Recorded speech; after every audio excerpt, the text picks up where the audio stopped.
Welcome you all here to our regularly scheduled meeting of the Board of Supervisors, our one and only meeting in November. So if you would please stand and join me in our flag salute and remain standing for a moment of silence. Ready? Salute. I pledge allegiance to the flag of the United States of America and to the republic for which it stands, one nation under God, indivisible, with liberty and justice for all.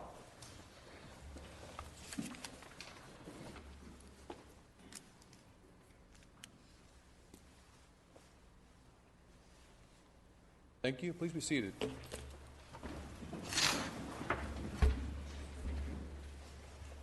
Take up first the Board of Supervisors matter. Begin with Supervisor Vanderpool. All right. Well, I know that many of you probably aren't able to tell because you're way back there on me, but you could probably tell with Supervisor Shucklian. The month of November is Movember. It's supposed to be a month about promoting men's health awareness, and you're supposed to be growing facial hair. Amy still does better than me. Yeah, all the time. Even though I'm actually trying this year. Really, I think this is a great month, and I appreciate the fact that we do have, as a county, have contests to help bring awareness to men's health issues. And I just wanted to read a couple of statistics for the audience, just so that we know. This is on the the Movember Foundation website. On average, men die 6 years earlier than women. Prostate cancer rates will double in the next 15 years. Testicular cancer rates have already doubled in the last 50 years. And every minute a man dies from suicide. I know that a lot of men are afraid to talk about men's health issues because it's not the macho thing to do. But this month really is about awareness and encouraging men to go out and to address key health issues they may have, be proactive, and help spread awareness amongst the general public. So for the 10th year, I am participating in Movember, and I feel like it's the only time during the year I don't shave. And so after 10 years, it's getting a little bit better. Even Julieta mentioned today, it's getting a little bit fuller, Pete. It looks actually decent this year. So. You're reaching puberty. Right. At the age of 34, it finally strikes. So happy to advance in my life. By the time it gets full enough, you'll be great. Hopefully I'll still have hair. A few meetings I wanted to go over that are coming up this month, not going over everything because this is our only board meeting in the month of November, but just wanted to do a couple of key meetings, just highlight. The retirement board will be meeting Wednesday, tomorrow at 8:30 at the retirement office, and also on the 28th of November. Worthley and Ennis have a retirement luncheon on November 10th, even though they still have a month and a half left of work. So don't think that you're able to walk off any earlier than the actual end of the year. There will be a World War I centennial event at the Tulare County Museum on November 11th at 11 a.m. The Greater Kauai Groundwater Sustainability Agency will be meeting at 10 o'clock on November 13th at the Kauai, where am I blanking? Delta. Kauai Delta Water Conservation District office in Farmersville. And that meeting is different than our normal time. We typically meet on Mondays at 1. But because of the holiday, the Thanksgiving holiday, we are meeting at 10 o'clock on a Tuesday. Jim Vidak will be having a retirement event on November 17th at 5:30. I just wanted to publicly thank him for his service and dedication to the Tulare County Office of Education. He has been a wonderful superintendent and has impacted so many kids. He was superintendent when I was in school and definitely had a very positive impact on the programs throughout the county. The CSAC annual conference will be from November 26th through November 30th. That will be held in San Diego. And then lastly, on November 30th, the Tulare Hospital Foundation will be having their annual Festival of Trees event. And that will be at 7 o'clock at the Heritage Complex in Tulare. And it's really nice because this year we actually have a hospital to raise money for. So I'm excited for that event coming up. And that's all I have, Mr. Chair. Thank you for the calendar events. Supervisor Shuckman. Ditto. This has been kind of a weird week. I don't know what I did in the last 5 days. I knew to be here today. I have a mammogram at 1:45. I say that only because if that can help jog any woman's memory to do that, please remember to get your mammograms. A bit of advice for folks. When you're in a hurry to leave your home and you just got to use that restroom one more quick time before you leave and run out the door, make sure it flushes all the way, because when you leave your home for 3 hours and it backs up, you end up in a hotel like I am doing right now. So that's why I don't know what's kind of happened the last week or where I'll be. But breakfast is always ready in the morning, and I might get used to that maid service. So anyway, that's what's happening with me. So sorry, Amy. That's all right. Gosh. Hey, remodel, Armenian style. Wow. Goodbye, brother. You got to make the best I'll of have a to bad remember that situation. advice. Okay. Last week, I was went to with a couple of other board members from the San Joaquin Valley Water Infrastructure Authority to UC Merced to meet with staff up there. There's an institute up there that's doing some research on water development through timber, or for land management rather, on the national forest, national park lands. And I actually was sort of anticipating that there would be more information, but they're still kind of in a beginning phase, and so we're hoping to maybe kind of influence them to come down and look at some projects that they might undertake in our neck of the woods. So we told them about, they were not aware of the state demonstration forest, in our own county. It's amazing what people don't understand or realize, and they're state people, but they were not aware of it. Anyway, so hopefully, I know the research has been done in other places that has demonstrated that by properly managing your forest, you have the ability to really improve water quality, increase water quantities, improve the habitat, provide resilient forests. There's a lot of benefits that come from active management. So hopefully, this kind of research could help us to promote that in our area. Last Thursday, I had the privilege of speaking before the Supervisors Academy for the county. Jason Britt and I spoke, and a good turnout there. And we really appreciate the employees who take the time and the energy and its commitment to fulfill that. And their only real reward is to get a half day off at the end of the day. But, hopefully they learn a lot and helps them prepare for future leaders in our county, which are going to be needed, as some of us are planning on retiring. We had an insurance authority meeting Friday up at Fresno, and things went well there. It was a pretty quick meeting, and no real surprises. That's always good in the insurance industry. And then today I will be traveling to Santa Barbara for mediation on the dairy confinement rules that we've adopted. It's being litigated, so this is our second mediation, and we're hoping that we'll make some good progress while we're there tomorrow. And one thing I did want to mention, I appreciate all of the things that Pete did say. I was kidding him about it, but really there are a lot of things going on over the course of the month. But the one thing I do want to point out is that on the 15th, the Boys and Girls Club will be dedicating the Bob Feltz field in Ivanhoe. And I just want to point that out because Bob Feltz, a former county employee, county council, when he retired, it was one of his primary objectives was to create a Boys and Girls Club, or an organization dedicated to the youth of Ivanhoe.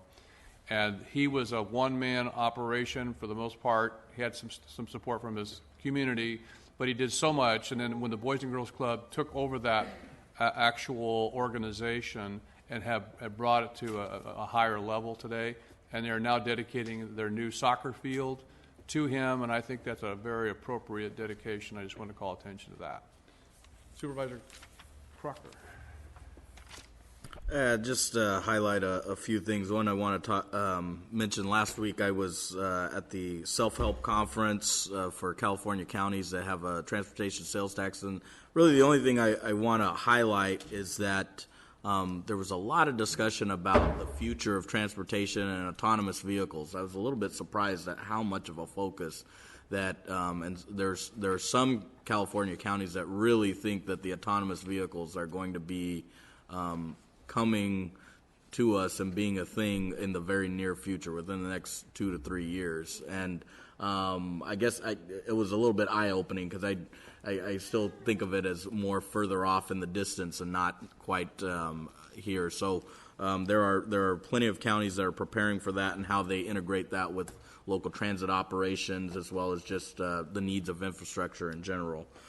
This week, tomorrow and Thursday, I will be taking a tour of the San Joaquin River Restoration Project. This is basically it's the San Joaquin River and the operations. Tulare County, we're a primary recipient of San Joaquin River water, and so what's happened via the settlement, the federal settlement, and the releases that go downstream, how that interacts with potentially Temperance Flat, as well as just the Delta Mendota Canal system, the exchange contractors, all of our neighbors to the north and to the west. There's huge impacts, and so that I'm looking forward to learning more about that and seeing a lot of the facilities in person rather than just on paper.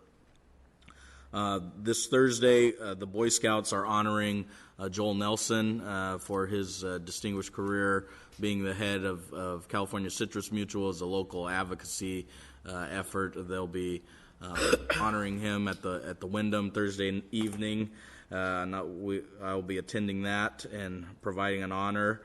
And then the other thing I just wanted to bring up is, and Supervisor Vanderpool mentioned it, is Superintendent Jim Vidak will be retiring, and it's a great honor. He has a great tenure here. He's been involved in so many of our projects, whether it's been gang activities or extracurricular activities, career technical education, and he's really made a huge impact on our county and being able to partner with us. And so he will be sorely missed, but the proceeds of that dinner, the only reason he agreed to have any type of retirement dinner was something that he's truly passionate about, and that's to create a UC Merced field station up at Circle J Ranch right next to SciCon.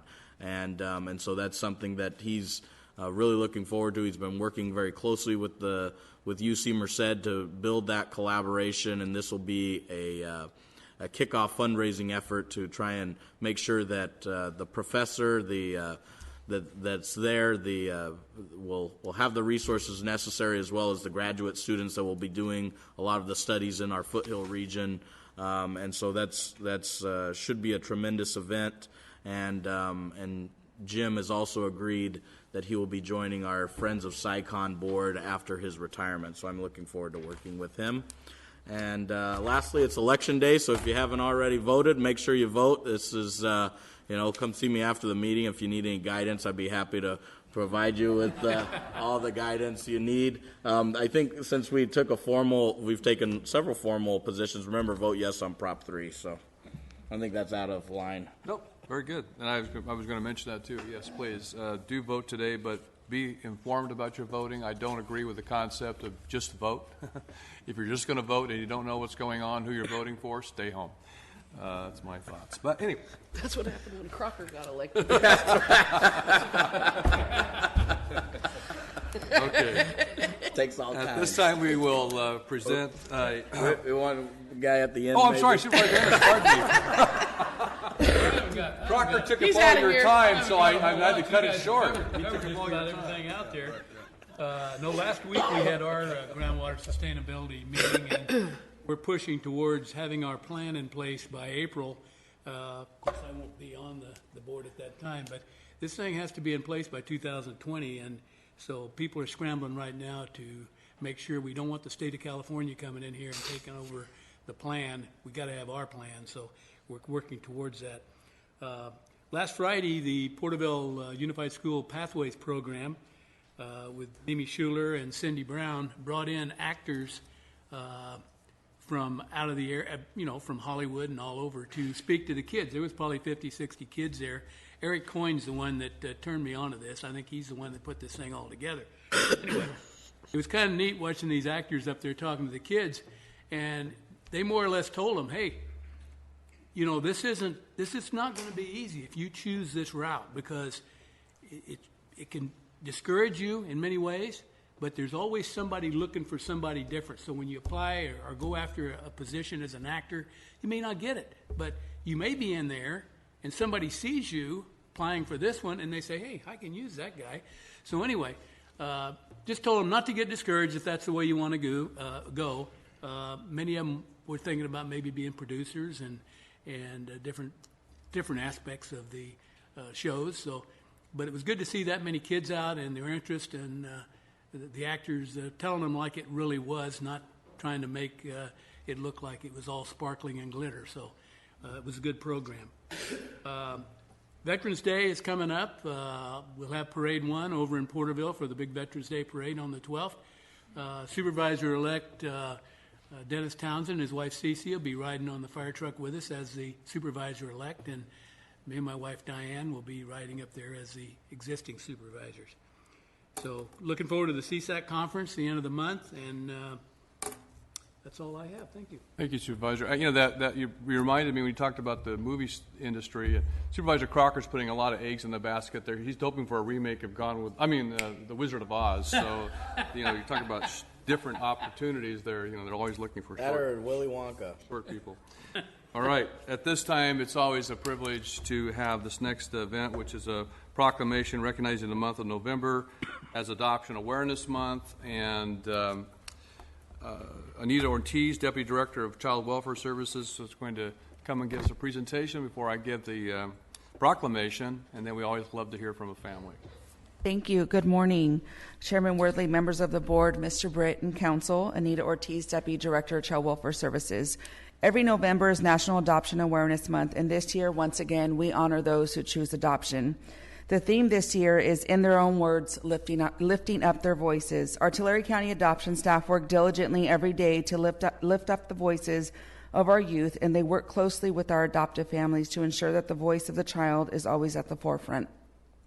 At this time, I want to give the opportunity for our adoption social workers to stand and be recognized for their efforts in the adoption work that they do in our county. So if they would please stand.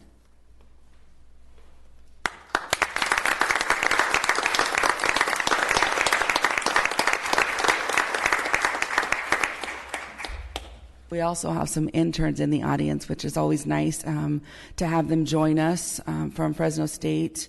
It's nice to have them see the wonderful work that we do here in our county and to be able to have them as a part of our team.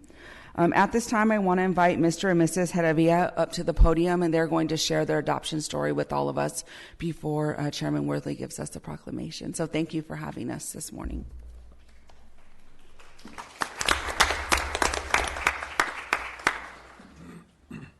Good morning, and thank you so much for this opportunity to be able to come before you and share a little bit about our story, our journey through adoption through the foster care system.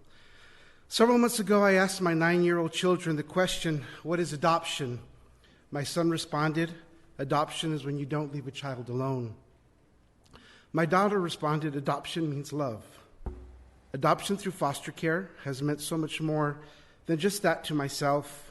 You see, to me, adoption means I get to be a parent to three wonderful children who have totally turned our world right side up.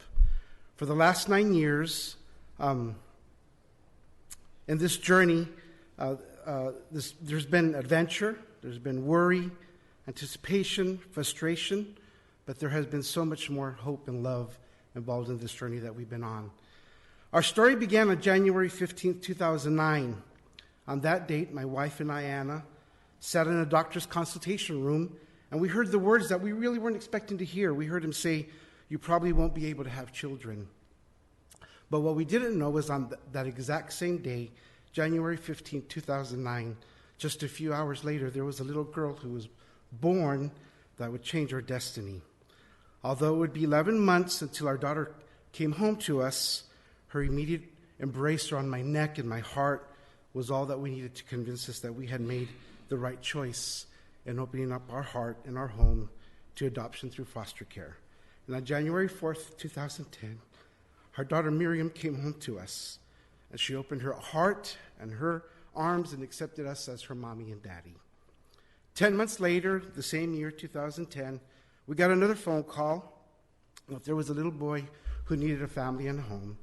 And of course, how could we say no? We said yes. On October 7th, 2010, our son David came home and opened up his arms and his heart and accepted us as his mommy and daddy and his family. And once again, adoption changed our destiny. Flash forward 8 years. We were in a groove, a routine. Life was progressing, piano lessons and soccer matches and baseball games. And out of nowhere, we got the phone call, a baby boy, just 2 days old. We had an hour to make a decision, but the decision took us less than 30 seconds. We said yes. And on August 23rd, 2018, we picked up our third child, Isaac. He was 5 days old. We instantly fell in love with him, and he immediately became part of our family. And we realized that that phone call didn't come just from out of nowhere, but that phone call came straight from our Heavenly Father's heart, meant just for us, the Jaravia family. A friend of mine once told me that adoption is in the heart of God, because it is through adoption that we have been made his children. My wife and I both feel that adoption through foster care is God's perfect and best plan for our family. And we are so thankful to the social worker heroes from Tulare County Child Welfare Services, Foster Care and Adoptions for this wonderful opportunity to be able to be parents. And of course, we thank God as well. I have to be honest with you and tell you this morning that over the 9 years that we've traveled through this road of adoption through foster care, we have experienced every human emotion possible. We have known the exhilaration of standing before a judge and hearing her decree that our children are now legally ours, and that no one can ever take them away from us. But we have also have known the pain of an adoption that didn't work out, and we had to say goodbye. Some have asked if I do it all over again, and each time I say, of course I would. I do it all over again. When I come home from work after a stressful day and 3 sets of little eyes are glad to see their daddy, I think, yes, I do it all over again. When I hear all the noise and ruckus that my children can produce, I think, yes, I do it all over again, because without them, life would be so quiet and adventureless. Even when it's the middle of the night and one of them is crying, not feeling well, or scared by some shadow that an outside light is casting on the wall, I think, yes, I do it all over again. I find myself being thankful for the opportunity to have children to comfort and care for.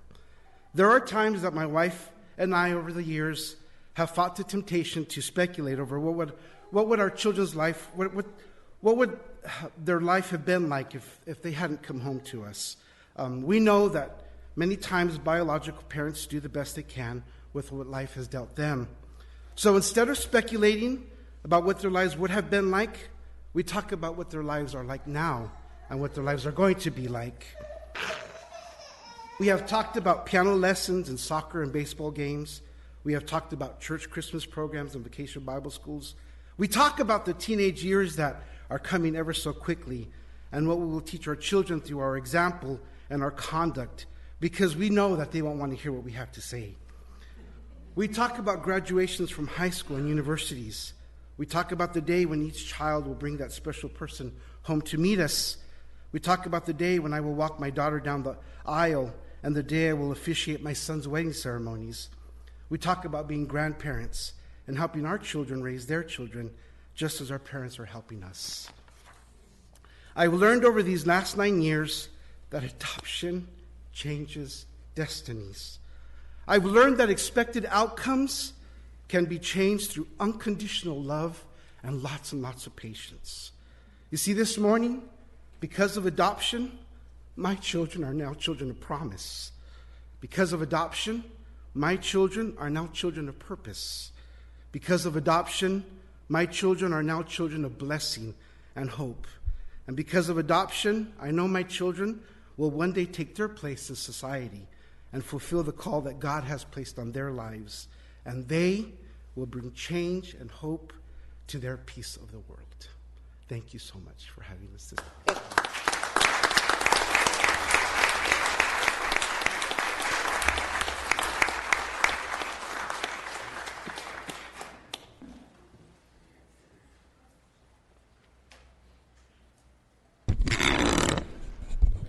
Anita, I'm supposed to give the proclamation first, so I can give it. It's always a very emotional time, I think, for the board, and one of great appreciation for our staff and what the work of the county does, to the families. Ramon, Ava, thank you so much for your story. Now I'm going to try to read the darn thing. So here we go. Whereas all children need safe and stable homes to thrive, each year November is recognized nationally as Adoption Awareness Month. And while all adoption-related issues are important, the particular focus of this month is the adoption of children currently in the foster care system. Whereas adoption gives children a brighter future, brings great joy to the adoptive parents, and places fewer demands on social services, and whereas over 117,000 children and youth in foster care nationwide are waiting to be adopted. Tulare County Adoptions Unit, a unit within the Tulare County Child Welfare Services, works diligently to find permanency for Tulare County's foster youths. And whereas 112 adoptions were finalized in fiscal year 2017-18 in Tulare County, and over 2,000 in the last 15 years, National Adoption Court Day will be celebrated on November 16th in Tulare County Superior Court, where Tulare County families will finalize the adoption of their children. And whereas National Adoption Month will be celebrated in Tulare County on November 13th, 2018, with a special event at Rollertown in Visalia for foster adopt parents and their children. And whereas the County of Tulare is committed to recognizing and honoring those observances that are dedicated to promoting the best ideals of public service, and National Adoption Awareness Month is one such event. Now, therefore, be it resolved that the Tulare County Board of Supervisors do hereby recognize National Adoption Awareness Month and proclaim November 2018 as Adoption Awareness Month in Tulare County, and call upon the citizens, public and private institutions, businesses, and schools in Tulare County to recommit our community to support the adoption of children of all ages and encourage Tulare County's families to answer the call by becoming adoptive parents, caring for these children, and ensuring their safety, permanency, and well-being. Thank you.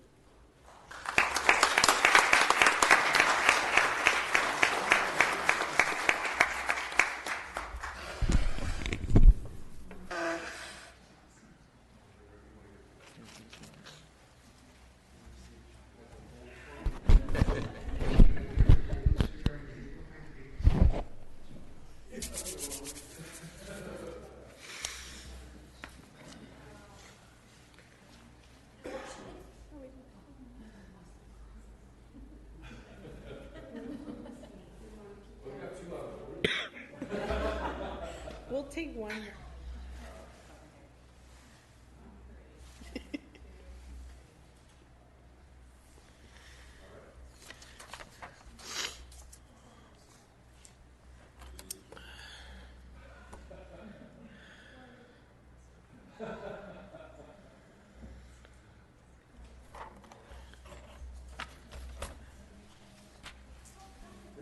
There you go.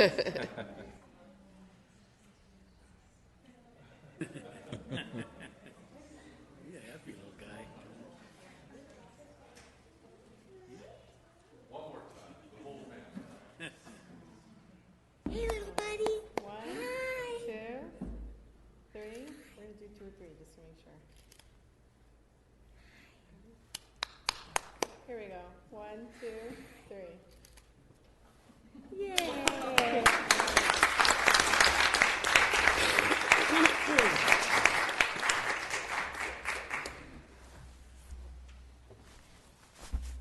Mr. Chair, just to make a few remarks, I just wanted to really, first of all, start by saying thank you to our staff in the Child Welfare Services Agency. What a wonderful job you do, and clearly you have an impact on people's lives. And I know of so many people who have had experiences through adoption, and every single one of them that has had experiences with Child Welfare Services always talks about what a great experience it really is and how much their foster workers really, really care about them.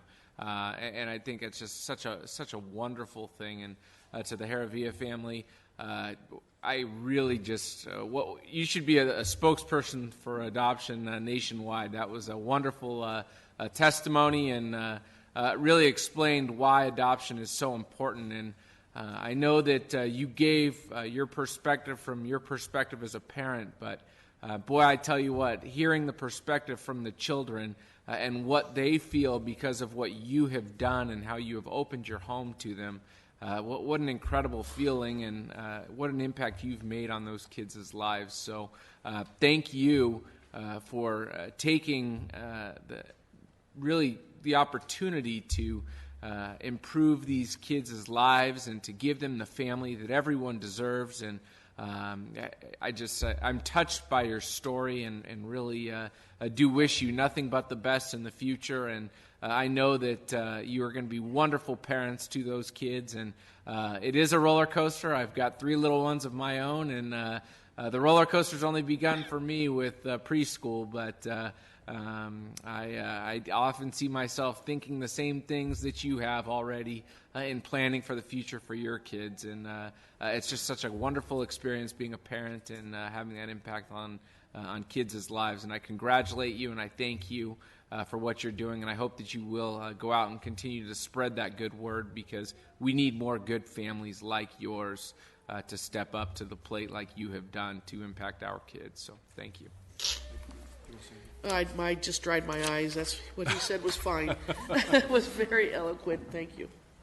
I'd like to thank staff as well, and for all the families that have taken this step. It's not something that I can imagine is very easy, but as your testimony shared, that through a lot of prayer and thought, it's a tremendous aspect for our young people that haven't been as fortunate as those of us up here on the dais that have been able to be raised in a traditional family setting. But I think it's great to see that they are a part of a family now, and the love that you both exhibited this morning shows that. And so I just want to thank again the staff and for all the families that have stepped up to the plate. This is something from a county perspective. This is not. This is one of the vital safety net programs that we have to do. I mean, this is if the county is not involved in this process, then there's no one else that's going to be helping with individuals that don't have a traditional family setting. And so this is vital, and I just want to thank you. I'd just like to say thanks to staff, but God bless you for what you've done, and may God be with you and bless you the days and years to come. All right. When we talked about at our agenda review, it says we always have to cry through this session. I don't know how to get through it any other way, but that's just the way it is. And then there's that to remind us we have to get back to reality here. Okay, back to the rest of the world. All right. So we will now take up item 3, which is presentation of a proclamation recognizing November 11th through November 17th as the Nurse Practitioner Week in Tulare County. I've asked Supervisor Amy Shucklian to present this, and I do believe we have Leslie Bloomquist here to receive, and some other folks. So thank you, and thank you again, parents. Have a great day. Before or after, whichever is better.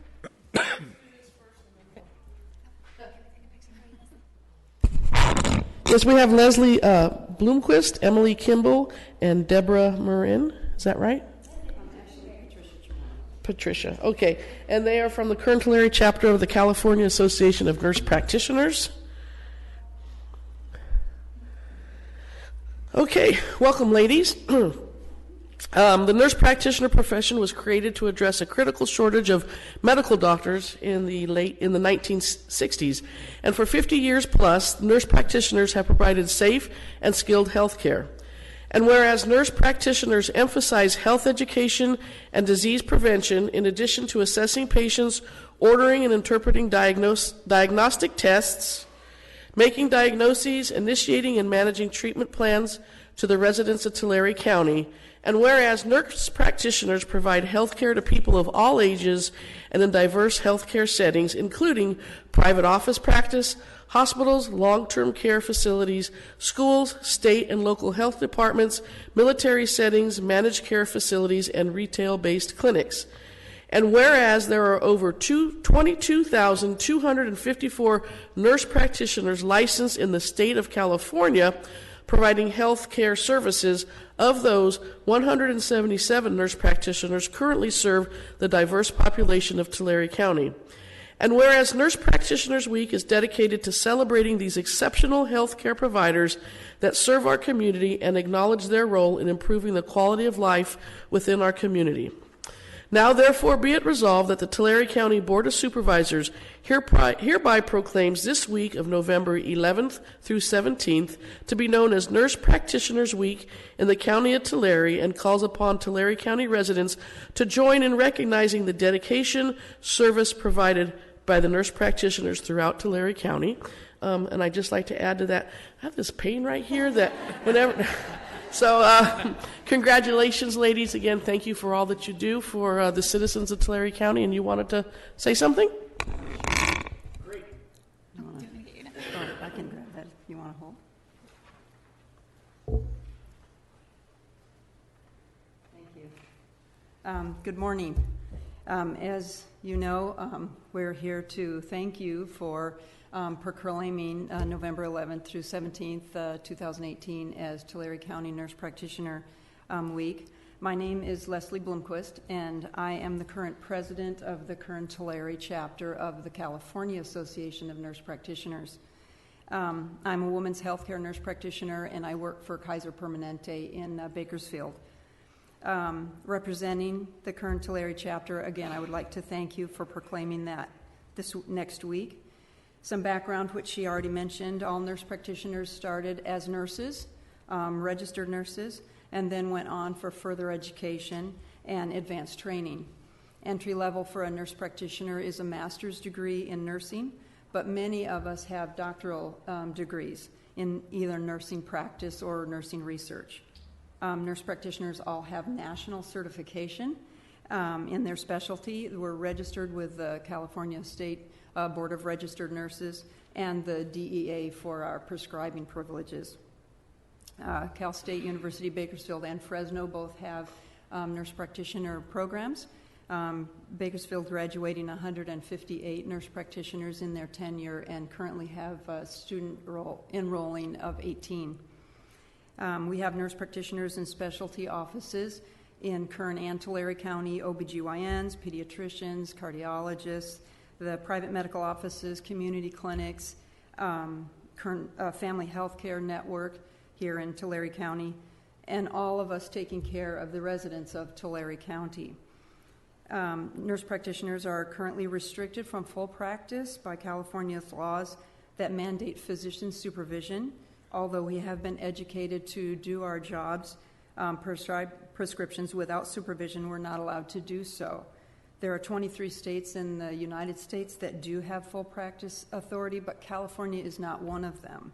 We are working to change that. Allowing nurse practitioners to practice to our education level would increase healthcare access to an estimated 2.5 million more preventative care visits in a year in California. Research has shown that nurse practitioners' healthcare outcomes are equal to physicians' care outcomes. We're well-versed in care management. We work collaboratively with the healthcare team. We emphasize preventative care, health education, and early detection of problems, which saves healthcare dollars, but more importantly, saves lives. Nurse practitioners can improve healthcare access by doing the initial evaluations of patients entering care and either continuing care for low-complexity patients or referring the higher complexity patients to physicians. As she mentioned, 22,000 nurse practitioners in California, 177 in Tulare County, each seeing an average of 20 patients a day. Nurse practitioners in Tulare County provide excellent health care to approximately 3,540 Tulare County residents every day, and 445,000 to California. We are important members of the healthcare team and a clear solution for patient-centered, accessible healthcare. Thank you very much. Any questions? Thank you very much for your presentation. And we also have Nurse Practitioner Week ribbons for any of you if you'd like to wear them next week. I would like to introduce also Patricia Chamorro, who is a Tulare nurse practitioner, and Emily Kimball, who works in Kern County but sees Tulare County residents. So I do see a lot of Tulare County patients. And I just want to add, I've been a nurse practitioner for 8 years. I moved here 5 years ago from rural Ohio. I was doing, underserved rural areas there too. But when I came here, I have to say it is more underserved. I'm definitely seeing higher acuity, more healthcare needs. It is hard to work here, but very rewarding, if that makes sense. I mean, the patients here are wonderful. I love working here. I go home tired at the end of the day with more patients who want to see me, but I think we are meeting needs the best we can. I think I work for Clinica Sierra Vista, which kind of sandwiches Tulare County and Fresno and Kern. At certain points in my 5 years there, they've actually been unable to hire more nurse practitioners because of the ratio of family practice physicians we need as supervisors, and I think that's pretty sad when we can't hire healthcare providers that we have. I know I'm the exception because I'm from Ohio, but most nurse practitioners in this area are from this area. They're going to Fresno State, they're going to CSUB, and they're going to stay in this area. I can't tell you how often patients ask me, are you going to stay? I don't know, a lot of people don't know this, but healthcare providers that work for federally qualified health centers get loan repayment for a 2-year service cycle, but a lot of times they leave when those 2 years are done. So I think getting providers who stay probably means we need to look a lot more to nurse practitioners and removing barriers. Thank you very much for being here today, and I know that we are very underserved on physicians, and so you play such a vital role in providing health services in our county. Did you want to get a picture? Let's...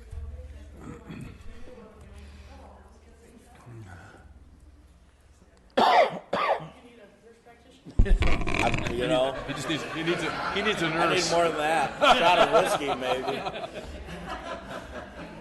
Looking for a nurse. With Nurse, a purse. nurse. A nurse with a purse. That's right. Just take me out to pasture.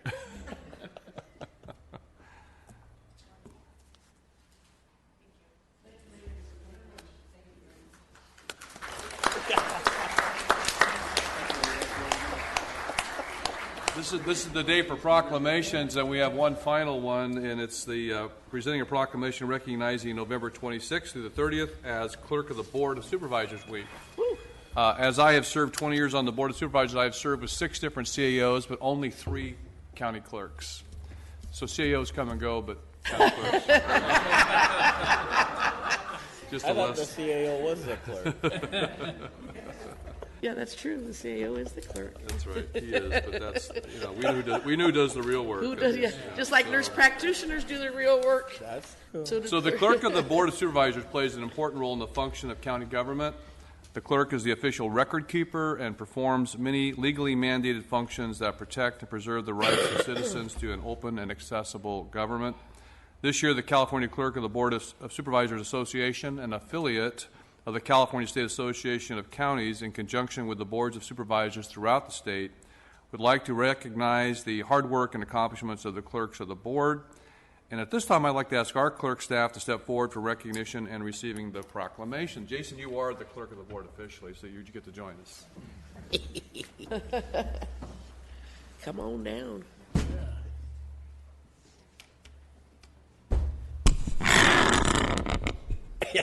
Dang, Moshe, you cleaned up, dude. Okay.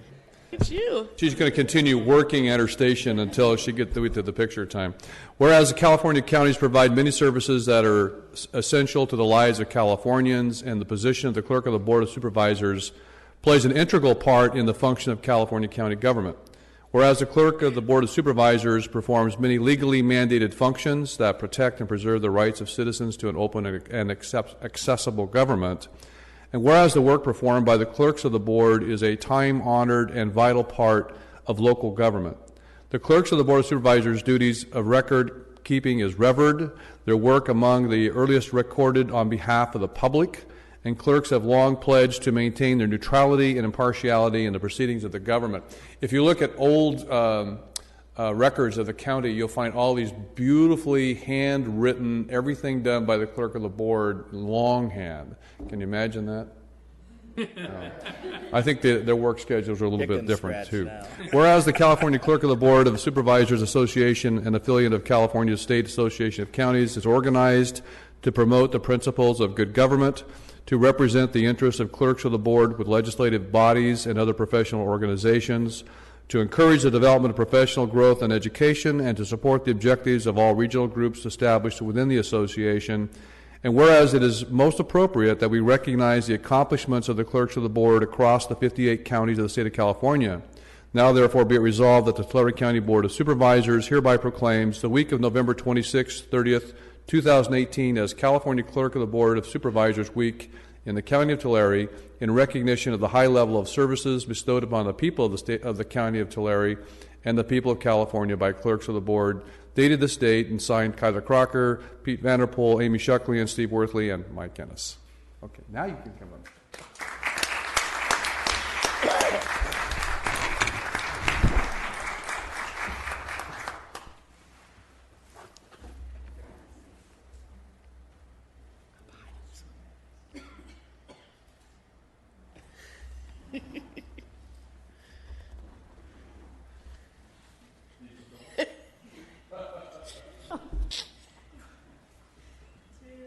Comment on the background smile. 3. Rabbit ears.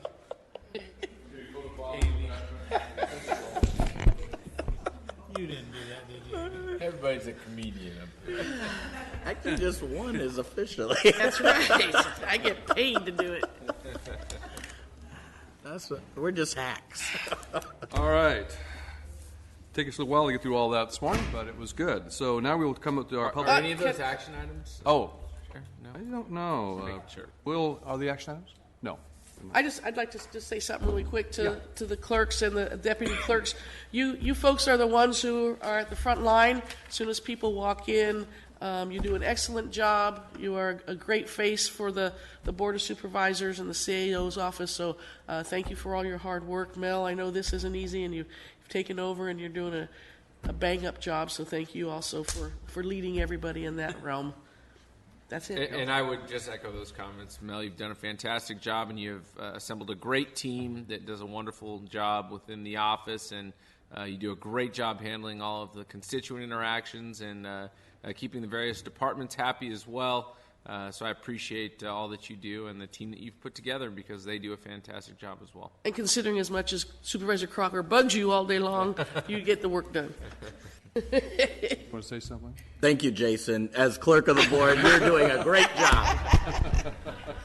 No, I'd just also like to thank Melinda and all her staff and everybody. You guys do a great job, and you keep us lined out and keep the department heads lined out on putting their stuff on the agenda. So thank you so much. Why are all these heads nodding out there? I don't know. That's all. Grumbling. Someone says you have to be a bit of a Nazi to be a clerk of the board. Thank you, Mel. Thank you for our staff. All right, this time we will come to our public comment period. Anyone wishing to address the board on matters that are not on today's agenda but are within our jurisdiction are invited to come forward this time. Anybody wishing to do so? Rhonda wants to double down on something, I think. Patches of Houlihan. Good morning, Chairman Worthley and members of the board, and CAO Mr. Britt and Council Ms. Peterson. I cannot be as articulate about the subject of Movember as Supervisor Vanderpool. Thank you very much for bringing it to everyone's attention. I do want to add, though, that this year under Movember, the Movember contest, we have new guidelines and which expands the opportunities for participation. And in the past 9 years, we have allowed just mustaches. And this year, we've expanded to goatees and beards. Well, so we may have more who are able to grow those and participate in the contest. It's not too late to start. We will end on November 30th. And then your board will be judging the best grown style. I also wanted to, if you haven't seen what we did this year in promoting the contest, is we used former county supervisors going back to the 1850s who are in your photos here in your wall of fame. And as we were looking at those and the different styles, those styles are still on the Movember website today. So we thought it was appropriate to use that to encourage our county employees to participate. I did kind of a quick progress check, and we have the county auditor, Cass Cook, who is participating and doing a great job so far. And he's getting ready for Christmas. He's got a role of Santa Claus to play. So. And then we have our HHSA Director of Finance, Rob Stewart, who is participating this year. Where? And then we have Fire Chief Charlie Norman, if he's still back there, who actually shaved everything off, and we'll see how soon he gets started on regrowing. So we've got the contest going, and thank you very much for all of your support for our 10th year of our contest. Good, thank you, Rhonda. Check Pete, though, to see if he didn't get a week's head start on it. Oh, I've got the picture. Any other public comments this morning? If not, we will close the public comment period. And before we go to our timed item, I do want to take up our consent calendar quickly. Item 24, I need to add the following language. On the second line where it says as amended, it should be amended to read as amended from time to time. And are there any things that members wish to handle separately on the consent calendar? Any of the public? And I will move to approve the consent calendar. We have a motion by Supervisor Ennis, seconded by Supervisor Crocker. Please cast your votes. And the votes are unanimous. We will now take up our 9:30 timed item, a public hearing, a request from the Resource Management Agency to certify and adopt the Planning Commissioner's recommendation for the final environmental impact report for the proposed tentative subdivision map and final site plan, and adopt a mitigation monitoring reporting program pursuant to the California Environmental Quality Act. And I'm not going to read the rest of it. Aaron Bach will give the presentation, but before he does, the public hearing is now open. Very good. Thank you, Chairman Worthley, Supervisors, CAO Jason T. Britt, County Council. I am Aaron Bach, Interim Assistant Director for the Resource Management Agency, Economic Development and Planning. And before you today is tentative subdivision map and final site plan, number TSM 805/PSR for Ron Redfield. The project is located west of Road 220 and north of Avenue 360, 1 mile northeast of Woodlake. By way of background, the project history, application was made for this project in December of 2006. Site review committee was held on April 13th, 2007. The Planning Commission denied this project on May 12th, 2010. It was appealed to the board, and on June 29, 2010, the Board of Supervisors returned the project to the Planning Commission to look at four things: water, CCNRs, and traffic and improvements. The total time and process with the Planning Commission recommendation of approval 2 weeks ago is 12 years and 11 months. And you can see the difference in the site plan from the original site plan to what we have before you today. So what's changed through time? One, we have a 2012 general plan update, which was approved. In 2018, LAMP, the Local Agency Management Program, was approved. This project was designed to comply with what we thought LAMP was going to be at 2.5 acres per lot, but we were fortunate to get 1 acre requirements, so it met the original LAMP. The project's decreased by 5 lots, and we do require improvements to Avenue 360. It's increased the project by 18 acres to create direct access to Avenue 360.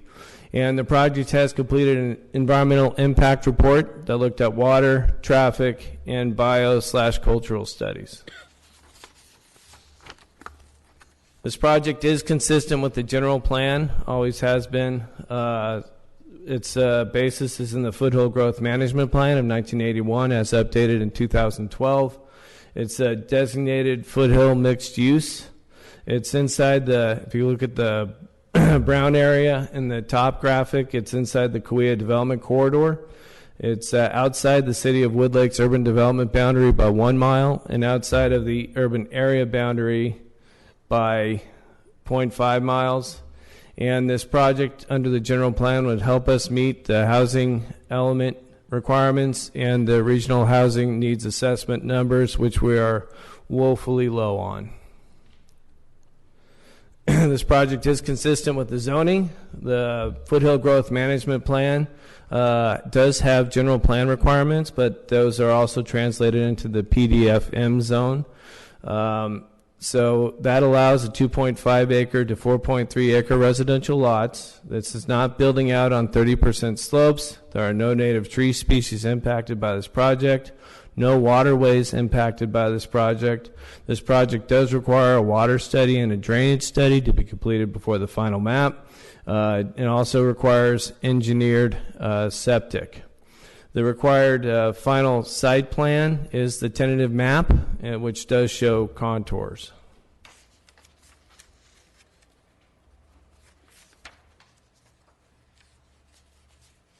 So what are the site conditions? There are 2 existing water courses, one to the north west of the site and one to the southeast. Both of those do not traverse the project. As you can know from the site plan, or the site itself, the Road 220 is a dead-end road, so no access is required for 220, so no improvements required. The drainage is set fairly far back. As an example, just to the corner of the southeast drainage facility, there's 650 feet, so quite a ways back. There are some drainage concerns across the frontage of the project that will be improved with the 1,000 linear feet that the project will encompass. The site plan, how has the site plan changed through time and what's still consistent? It's still PDFM zoning. Originally there was an open space portion. Instead, we've moved in the direction of having a CC&R requirement to keep the orchards in place if feasible. The acreage on the project has increased, and that was due to the desire to get Avenue 360 access. So it went from 109 acres to 125. The average lot size increased again to meet LAMP from 1.8 acres to 2.5 acres. And the single family residences numbers reduced from 48 to 43, again to meet the LAMP requirement. There's an access point originally was from Road 220. Now we have 2 access points proposed at Avenue 360. Originally, the project was consistent with a PVAE, an easement, and now there will be new county roads deeded over to the county. There was a limited water sustainability report originally that looked at individual wells. Now there is a full-blown water sustainability report that's and also with a condition looking at a community water system. The wastewater originally was conventional septic. Now we have engineered systems compliant with LAMP. And originally CEQA was a mitigated negative declaration. Now we have an environmental impact report. Under the Subdivision Map Act, we have a tentative subdivision map before us with contours that show the fall over the whole property of 20 feet over 2,500 feet. Is by way of phasing, all the improvements are to be done in the first phase, so this project is not phased out. Again, there are 2 points of access off of Avenue 360. All the internal roads are deeded to the county, will be 60 feet wide right-of-way with a 28-foot paved section. It requires drainage plan and retention of water on site, and improvements are required along Avenue 360 consistent with our development standards to a 3/4 road. There was a sustainability water study produced for this project. Took a conservative approach looking at 500 gallons per unit. So multiplying that out, 43 units will use 7.8 million gallons a year or 24 acre feet. Again, conservative approach with the background study prepared by Consul. The Exeter, just by way of background, Exeter Urban Water Management Plan in 2011 used 235 gallons per day. So we are moving towards twice. Typical in our study. The typical agriculture uses 3 acre feet per year, 324 acre feet, obviously 13 times more for agricultural use than what's proposed for housing. And also looking at a larger basis, the Cottonwood Basin itself is 113,000 acre feet of precipitation, and within that basin only 0.02% is currently used for residential. Ag use may remain on some of the lots if feasible based on the covenant codes and restrictions, and considering the landscape will be in compliance with the model water efficiency landscape ordinance, that's still a reduction against the baseline, and in the future SGMA will further reduce the risk to overdrafting over time. And I just wanted to state, without contrary substantial professional evidence, this report was done by Roberts Engineering. Without contrary substantial professional evidence entered into the public record, there is substantial evidence by a consulting engineer supporting a sustainable water supply for this project. In regards to utilities, looking at water again, minimally, the county development code requires 12,500 square foot lots for wells. Obviously, we're at 2.5 to 4.3 acres per lot. There will be conservation fixtures that are now required under state law and the building code that were not there previously. And also we have our water efficient landscaping ordinance. And they will be utilizing a community water system as a condition of approval for this project. Drainage-wise, storm drain water facilities will be detained and retained within the project area by lot, except for frontage, which will run into the street, the public streets, which will also be detained on site. As far as policing under CEQA, during day mutual aid first responders, as is compliant with most of our agencies within the county or unincorporated areas, there'll be an assistant sheriff estimates response time within 5 minutes, and sheriff's office provides night dispatch of both Woodlake PD and deputy sheriffs. In regards to fire, the FGMP PDFM standards addressed in the general plan and zoning code state the requirements for fire protection for projects within the area. Those were added as conditions of approval as well. The fire department submitted additional conditions of approval. These will be complied with in the final map. And the owner has brought in adequate power supplies for this project. Furthermore, under CEQA, in regards to utilities, in regards to sewage, condition of approval 55 is consistent with the local agency management program requiring submittal of a sewer disposal plan submitted by a professional designer as approved by the Environmental Health Department. Condition of approval added by the Planning Commission requires the applicant to build a community septic system for this project. The applicant is requesting that the board review this condition and instead require a feasibility study be conducted and reviewed by the Public Works Department prior to the final map to see if LAMP is sufficient in itself. Further under CEQA, looking at bio and cultural potential impacts, there was a biological study conducted by Live Oak Associates, Austin Pearson.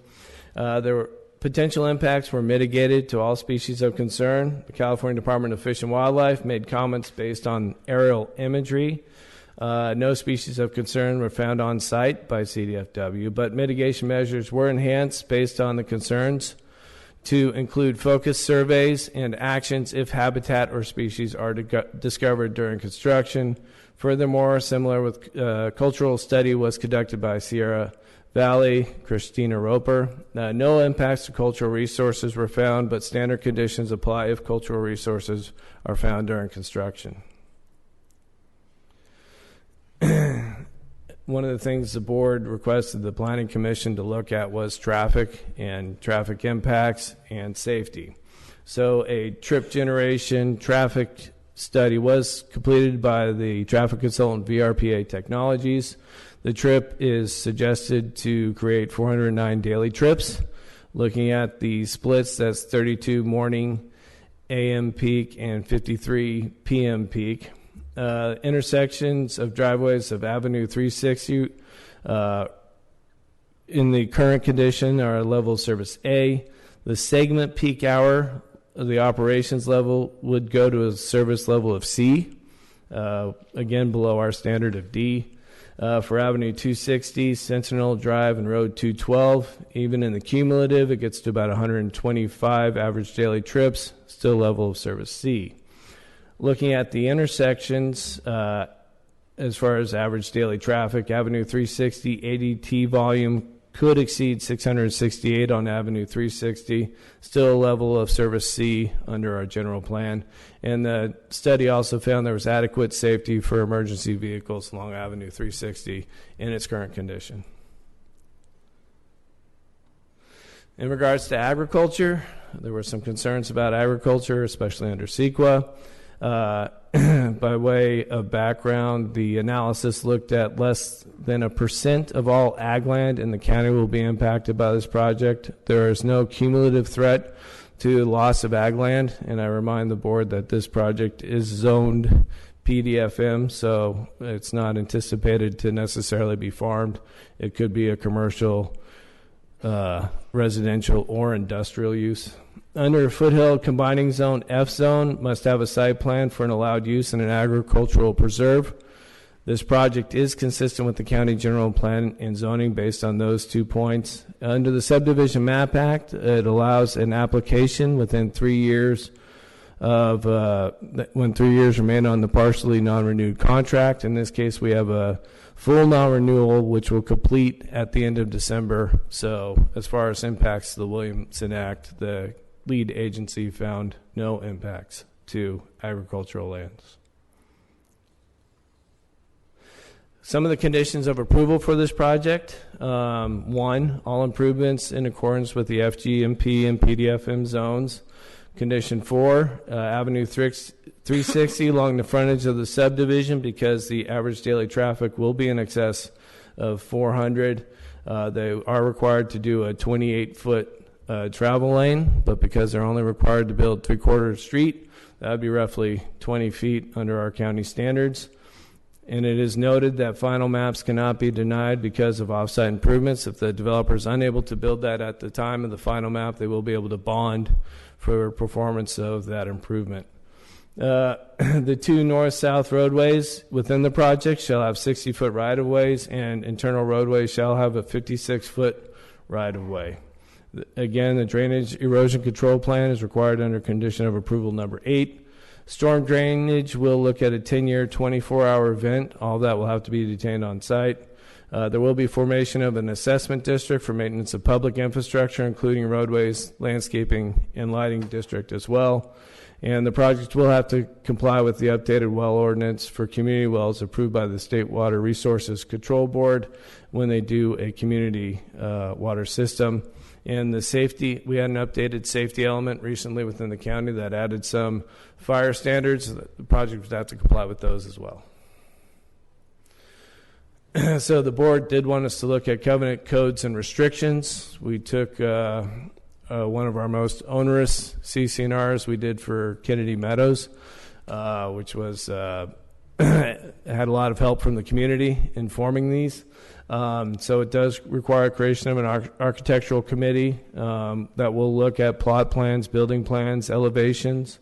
It'll go as far as looking at the position of the housing, parking, fencing details, location plans for septic tanks and leach lines, dwelling construction standards, the location of any structures to be placed upon the property. That's all structures. Physical features, trees, boulders, etc. Areas to be cleared of vegetation shall be delineated in the plot plans. The colors shall be earth tones to blend with the environment. The building sites are not to block views, and homeowners shall maintain trees in orchard-like state if feasible. So here's some of the images from the site. You can see the existing drainage diverts water away from the site. On the far left there, that's the drainage channel to the southeast of the project. Looking across Avenue 360, that same drainage channel comes across, and you can see it moving southward. And just to give you an idea of some of the views from the site, there's the northeast corner of the site, which the CCNRs will protect most of the views for the people who live there. So in response to some of the comments we've heard, especially regarding the Williamson Act, processing of entitlements on Williamson Act lands is allowed by government code. No development will occur before the Williamson Act contracts expire in 2 months, hence no impact to agricultural land. Water calculations were made by an expert water engineer. The city commenter is not. And by way of background as well, for the Wells Tract, it is paid for by the county, so the city is made whole in that case, in case some of those concerns come up today. The type of water conveyance, individual wells versus the community system. The statement is the individual wells were studied in the EIR, not the community system. Regardless, it doesn't change the analysis. The analysis is for availability of water. How it gets to the house is a little bit of inconsequential if you look at the CEQA guidelines and how the question is phrased. Community water system is what the applicant has also agreed to develop. It's a condition of approval and a project feature. For instance, we don't require every CEQA analysis to look at ACTs, look at detention basins or SWIPs, look at NPDES permits or Form 200s. Those have additional processes with the state regulatory agencies. Those are de facto going to happen. So to say whether it was a community system or a well system is kind of inconsequential to the CEQA analysis. The CEQA analysis only asks the question, is there enough water available? Or do we have to look at other methods to get water to the site? We're saying it does not require additional methods, surface or ground, to bring additional water to the site. The project will not impact existing drainage facilities. Those drainage facilities move around the site. A condition of approval will require detention. The county no longer, another issue that's been brought up is the processing of this project. And whether it needs to go back through the preliminary site plan process. As of 2012, the county no longer has a preliminary site plan review process, but the project has completed the process as this is the final site plan before you.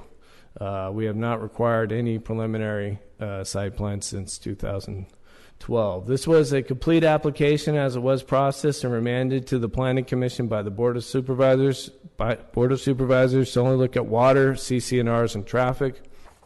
The existing roadway is within the jurisdiction of the county, but is in need of some maintenance by the county, and the county has increased a culvert pipe recently in 2017.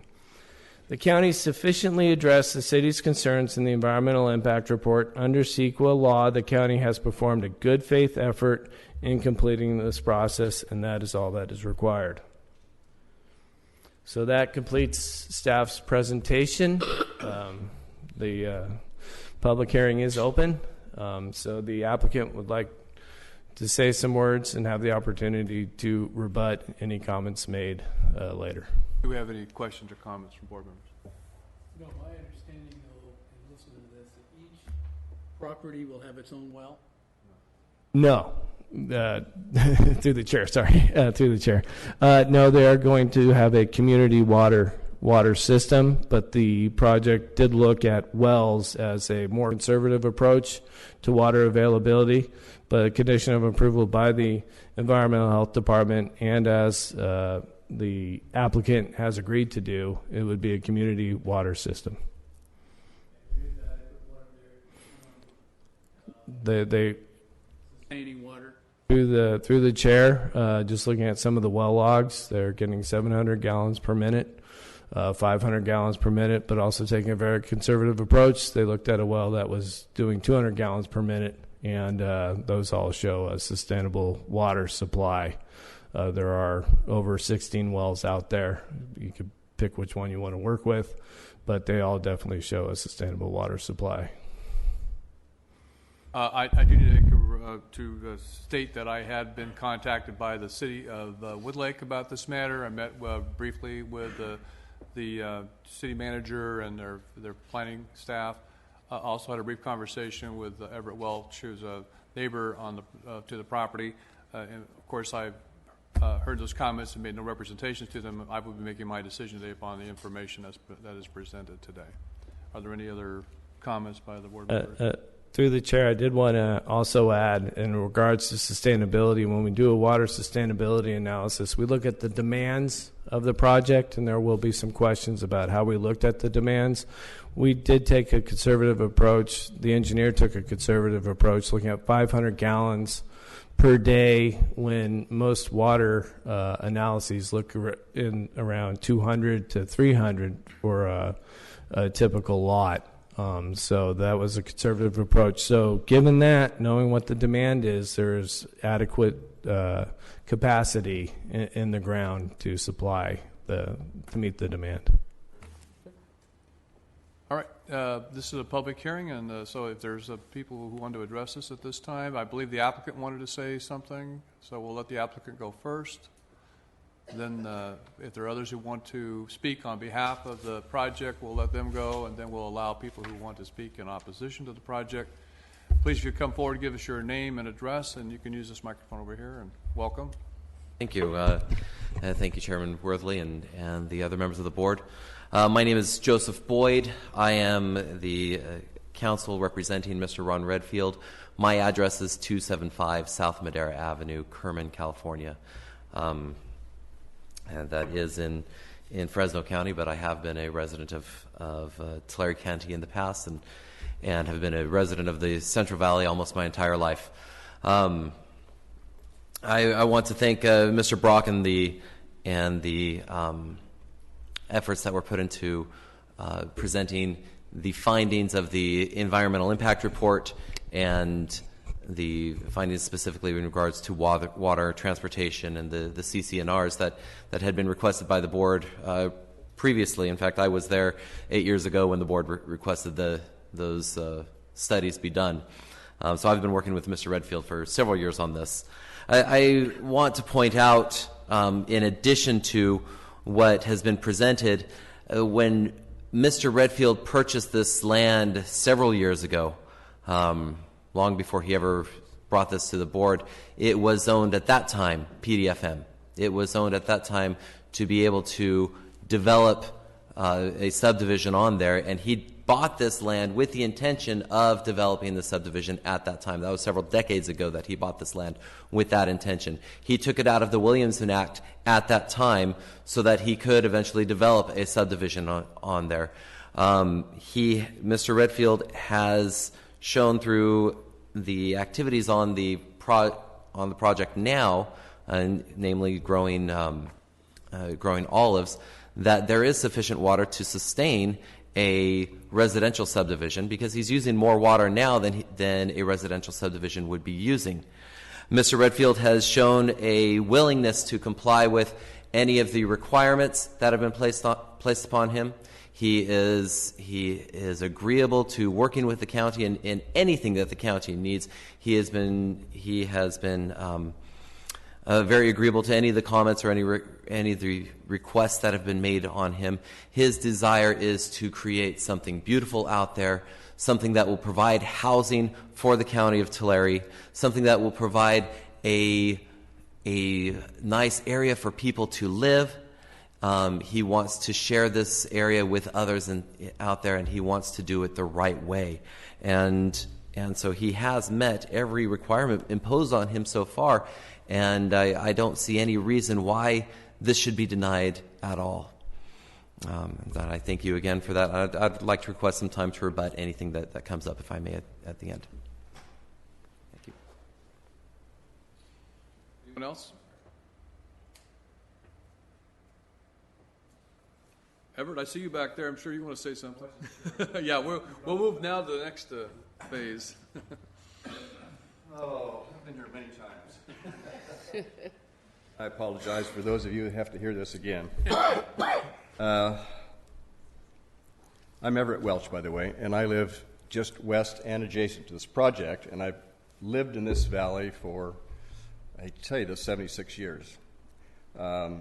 I know I don't look that old, but my family homesteaded that valley in 1855. Anyway, I have 3 or 4 worries about this project. I've seen, at one time, when I was a youngster, we irrigated probably 120 acres in that valley.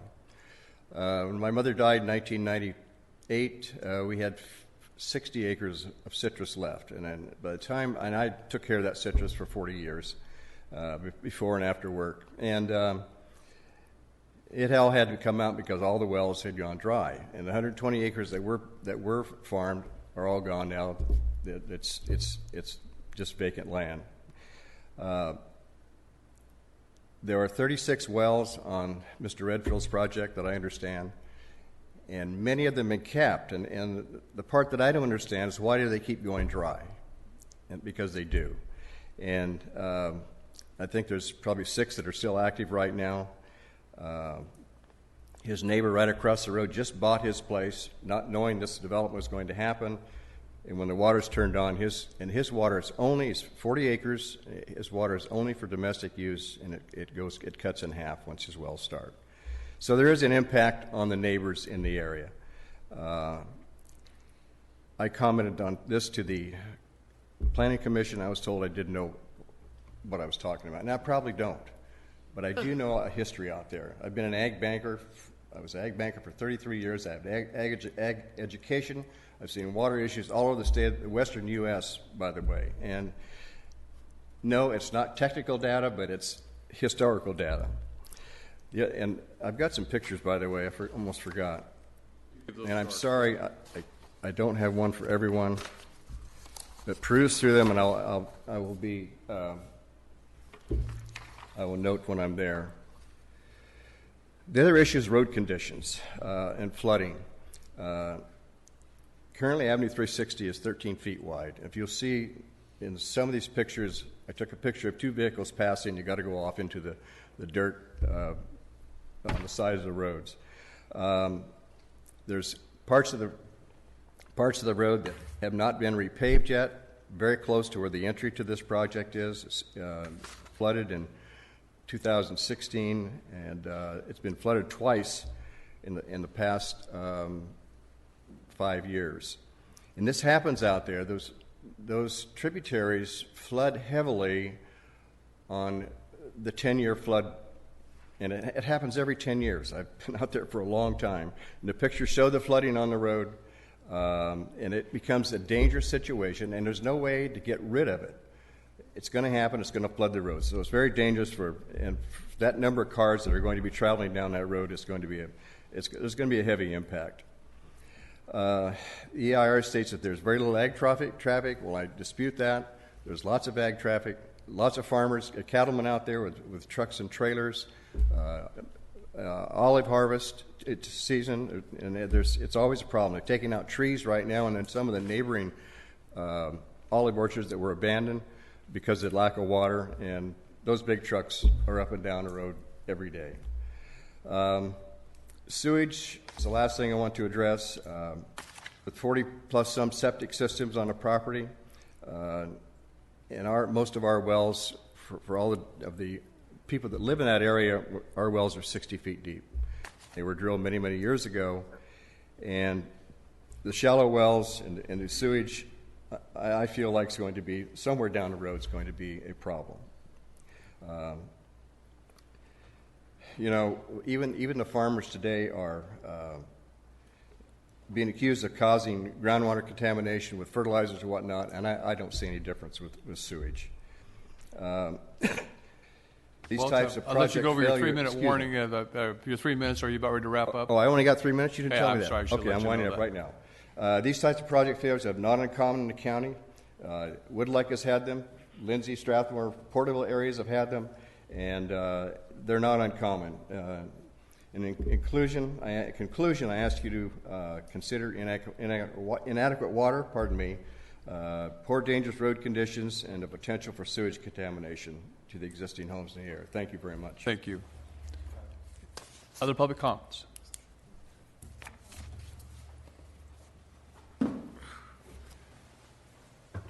Morning. My name is Laura Manser. I live at 35859 Road 212, right around the corner from this development. I have many concerns, but the three major concerns are water quality, water quantity, and the traffic. We have an 80-foot well that's capped. We have a 230-foot well that last year at the end of summer was pulling sand. I think that with the environment the way it is, with more drought years forecasted, that the water situation is not going to get better, it's only going to get worse. I ask that if you do approve this project, that you keep in the provision that the Planning Commission requested, which was to have a community septic system, and not take that out. I think there's a huge concern with the traffic on Avenue 360 and on Road 212. 212 is wide, a little bit wider than 360, but it is still a very narrow country road. I've seen people, get near two big trucks passing even on 212, have to slow down to pass each other and to stay on the pavement. And on 360, you're asking cars to go off-road to pass each other to get to this development and actually be on private property in order to pull off the road. And I think that's a major concern and liability. I don't think that this is the time for this project. I know the Wells Track in Woodlake was originally developed to have its own sustainable water. It had to be brought into the city of Woodlake because of the water concerns and shortages. So anyway, those are my comments. Thank you. I hope you take them into consideration. Thank you. Morning.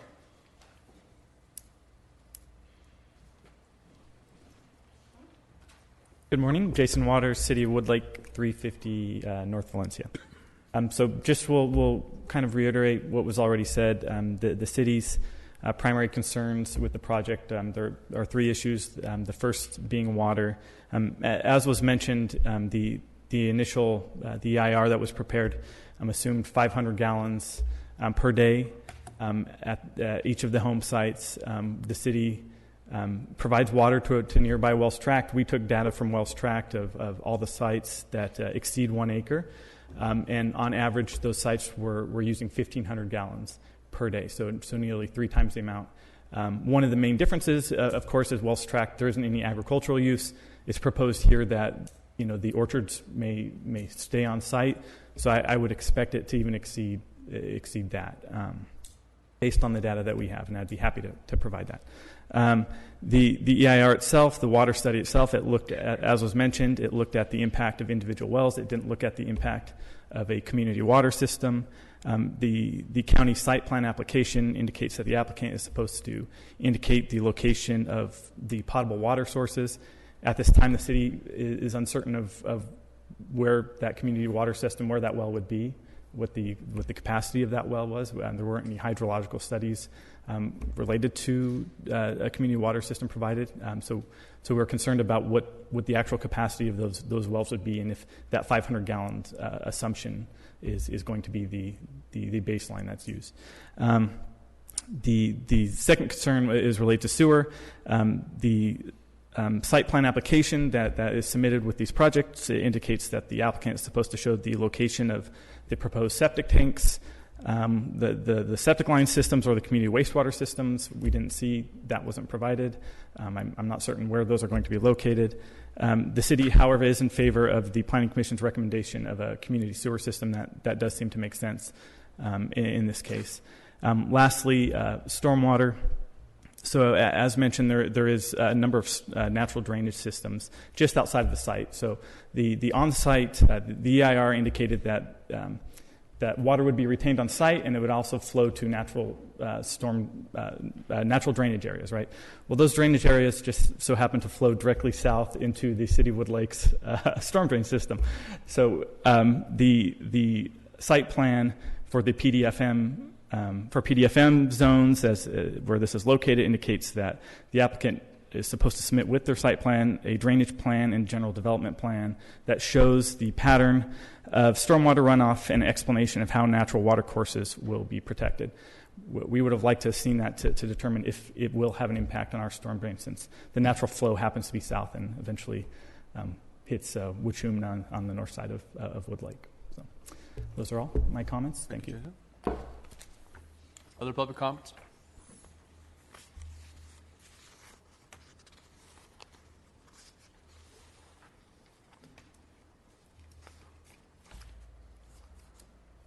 Mr. Boyd?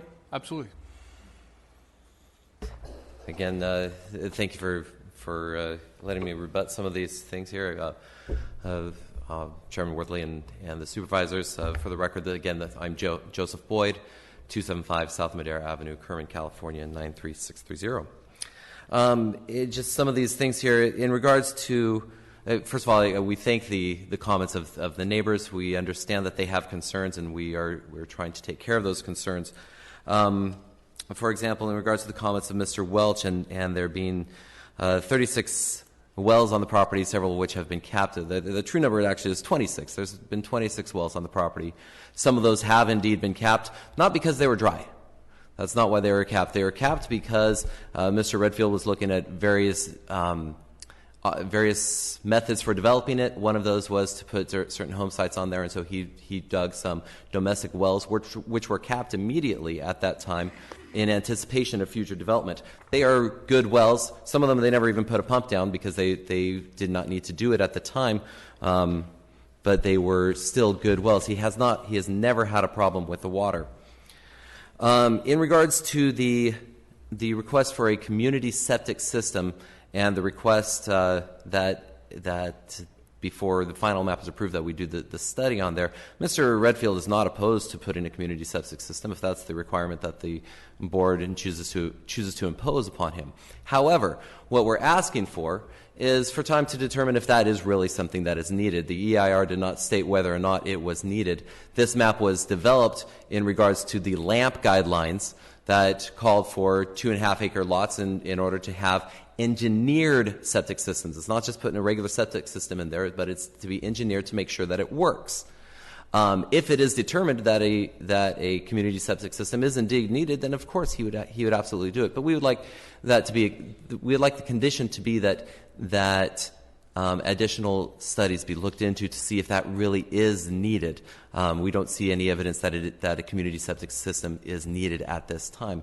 But again, he's willing to do what is needed. He does not want to contaminate the water. He does not want to contaminate his neighbors' properties. He does not want to adversely affect them.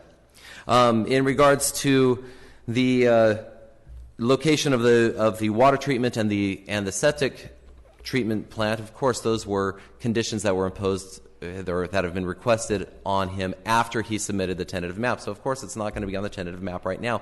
But this is a tentative map. It is not a final map. In the final map, of course, it would need to be those systems would need to be located, especially in regards to the septic system. We would show the location if it is determined that is what is needed. Also, in regards to the storm drainage that Mr. Waters brought up and the effect that it would have on the city of Wood Lake, again, the condition is that all waters are to be maintained on the site so that it would have no adverse effect on the storm drainage system that's already going into the city of Wood Lake. Again, I want to point out that Mr. Redfield is trying everything that he possibly can to make sure that his neighbors are not adversely affected, and yet still provide a wonderful community to be developed in this great county of Tulare. And so again, I thank you for your time on this thing. Thank you. I do want to point out that because I think for people who might be wondering why are we looking at this type of a development out in the rural part of Tulare County, and as was pointed out, this is what I call a legacy situation. If you go back to the board in the 1980s. At that time, efforts were made to promote development into the foothill areas and out of the prime ag property to preserve agricultural property in the valley floor. And this is one of those projects that was approved. I mean, as far as the zoning was approved during that time, I'm not sure the board really understood the issues of transportation, water, and all that sort of thing when they did that. But nonetheless, we have never downgraded, as we've done our general plan update, we have never downgraded property because that would be taking people's property rights away from them. As was pointed out, this property was purchased with the zoning in place with the understanding that it had the potential for being developed. So I think it's kind of important to set that backdrop as to why we're here today. If this were somebody going out in an area that was not zoned this way and asking to seek a rezoning of the property to develop something like this today, it wouldn't be going anywhere in Tulare County. But that's why we're here today. Mr. Yeah, I would just like to make a little bit of summation as well, and you do an outstanding job yourself, Chairman. And I'd also like to acknowledge Matt Wang up on the podium up for council. He helps with all of our projects and this. Just to touch a little bit, one of the comment letters that we received stated that Mr. Redfield had proposed these projects, similar projects in the past, and now he's doing it again and nothing's changed. Well, there has been significant change regulatorily wise as well as the conditions on site. And I won't go through all of this because I think most of this, well, all of it's been addressed. Nothing new has been presented at today's meeting that hasn't already been addressed in the final EIR. So I won't go into detail there. And I just wanted to acknowledge that Mel, could you put up when we looked at some of these are some of the pictures from, I believe they're the same pictures because the pictures that we've received have been the same. They're from, I think, the 2010 era photographs. This is one of the sites as far as talking about the width of the road. The width of the road as measured at the narrowest point, which is right here, and that's where you would think someone objecting a project would focus on, is right here, which is actually right immediately in front of the project. So that 1,000 feet of linear frontage is going to be built out as part of this project. The remaining sections of the road were approximately 15 to 20 feet in width. So, and there is deferred maintenance as you can tell this road, but again, the project will rebuild this road. Further, there is flooding out there. This is Antelope Creek, and you can see as the blockage of the under the road culvert has been blocked. There's been flooding. There's flooding in that area. However, this is a quarter mile to the west of this project. This isn't even on that photo. It's over to the west quite a ways. It doesn't impact it. It comes very near to the northwest corner of the project, but it's still away from it, and it doesn't impact. So just to look at that. And then as far as some of the other crossings, this again was a photo supplied to you from, I believe, in 2010 or thereabouts. We've already put in new improvements. This was in May of 2017, a culvert across this same section. And so there has been changes. There's ongoing changes, and I just wanted to point that out. And then finally, all the comments and concerns, are greatly appreciated. I mean, neighbors have legitimate concerns and issues, but they've been fully considered and analyzed during the preparation of the draft EIR, the technical studies that were prepared by professional experts, not only traffic and water, but also biological and cultural. Those full studies have been done. The public review process, which has gone on and been able to receive comments and have full participation by all interested parties. And then finally, the public hearing at the Planning Commission and the final EIR. Again, on October 28th, the Planning Commission held a public hearing on this matter, heard and considered these same comments and concerns, and voted 5-1 to recommend to your board to approve the proposed project. Going back to, there has been some questions regarding our process. The zoning code section 16.2, which is the site plan review, the purpose of the site plan review is to enable the county to make findings that a proposed development is in conformity with the provisions of the zoning ordinance and the goals and objectives of the general plan. This site, as has been mentioned, is designated in a development corridor, the Foothill Growth Management Plan, and the project is consistent with zoning. So it is consistent with all of those policies and plans that we have in place and have had for a number of years. So staff concurs with Planning Commission's recommendation. Questions or comments from board members? Sure. Supervisor Crocker. It's kind of alluded in some of the presentations. I know some of the comment letters that were provided spoke about what type of orchard it is. So I just want to. This is an olive orchard that we're talking about. There's no citrus. Through the chair, that is correct. And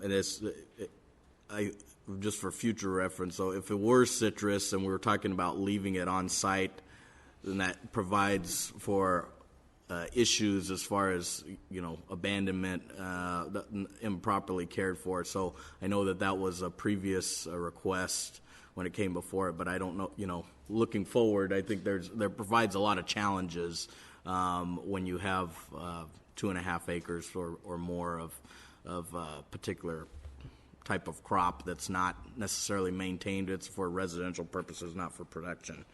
And then the other question I had is this property within the East Kauai Groundwater Sustainability Agency? Through the chair, yes. Okay. And so does this project have surface water? Through the chair, no. Rather add that through the chair. I just want to make sure our record's perfectly clean here. Yes, no.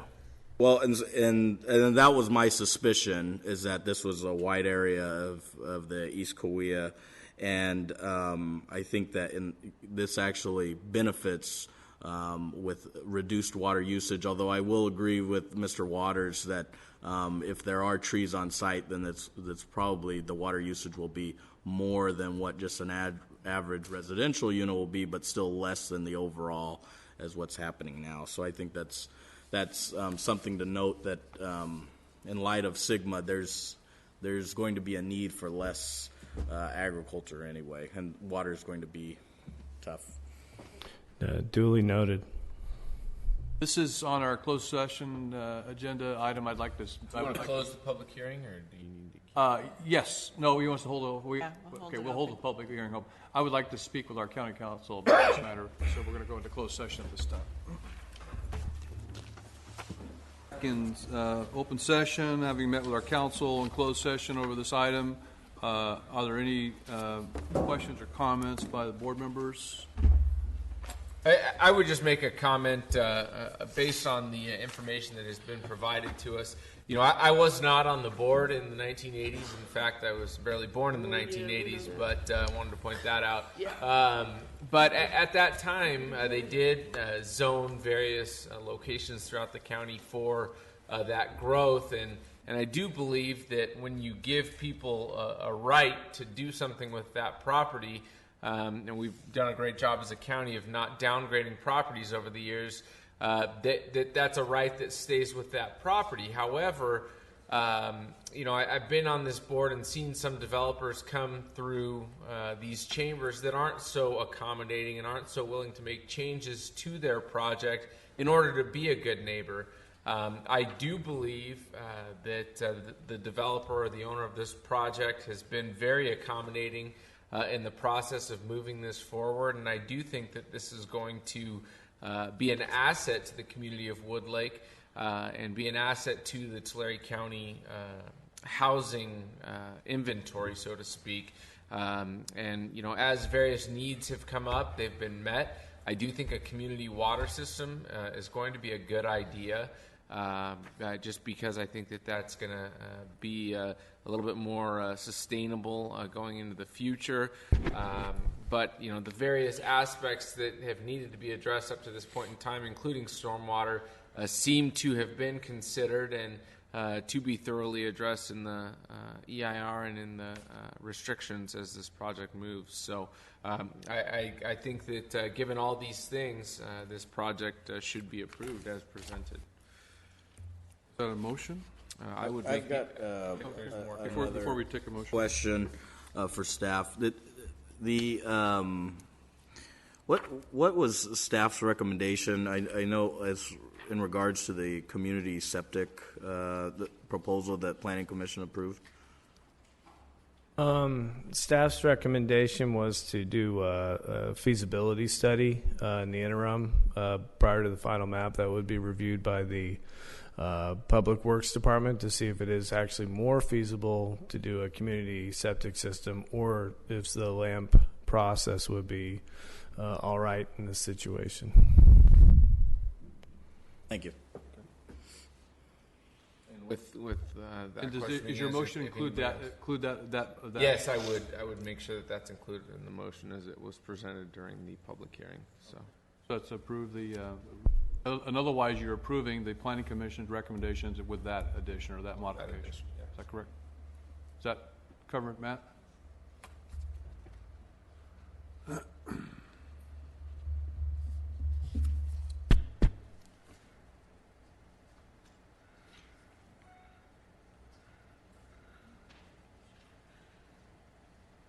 So it's recommending the feasibility study, not the actual community, the recommendation from the planning commission. Right. I wanted to clarify that. Yeah.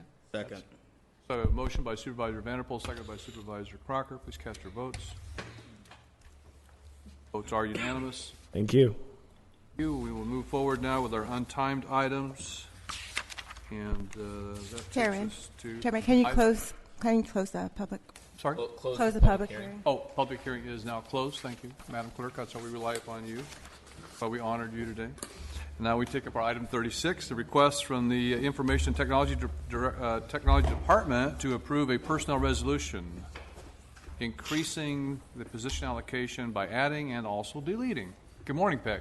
Good morning, Chairman of the Board, board members, CAO, and County Council.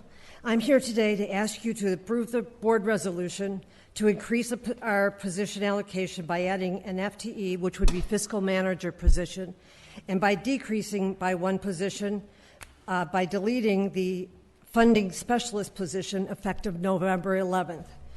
We are an ISF department. We have actually 3 departments that are under IT and plus 2 other areas, 2 other funds that we take care of. The ISFs become more and more complicated as we try and become clearer to the departments on what the charges are, and also federal I haven't had to be up here for months, and this happened last night. As federal and state regulations change on what we have to report and how clear the departments have to be in some cases, it's just becoming more and more complicated, and it's clear we need a higher level fiscal person to help us with that. All right. Questions or comments by board members? Public? Seeing none, we'll have a motion by Supervisor Crocker, seconded by Supervisor Shuckman. Please cast your votes. Votes are unanimous. Thank you. Item 37 is a request from the Resource Management Agency to approve and award a contract with MV Public Transportation, Inc. in the amount of $9,600,000. You doing Movember, Ross? I am. Oh, you look different. My face has been very cold for the last few days. With your beard, in 3 days it'll take care of itself. Just a few more days. Just a few more days.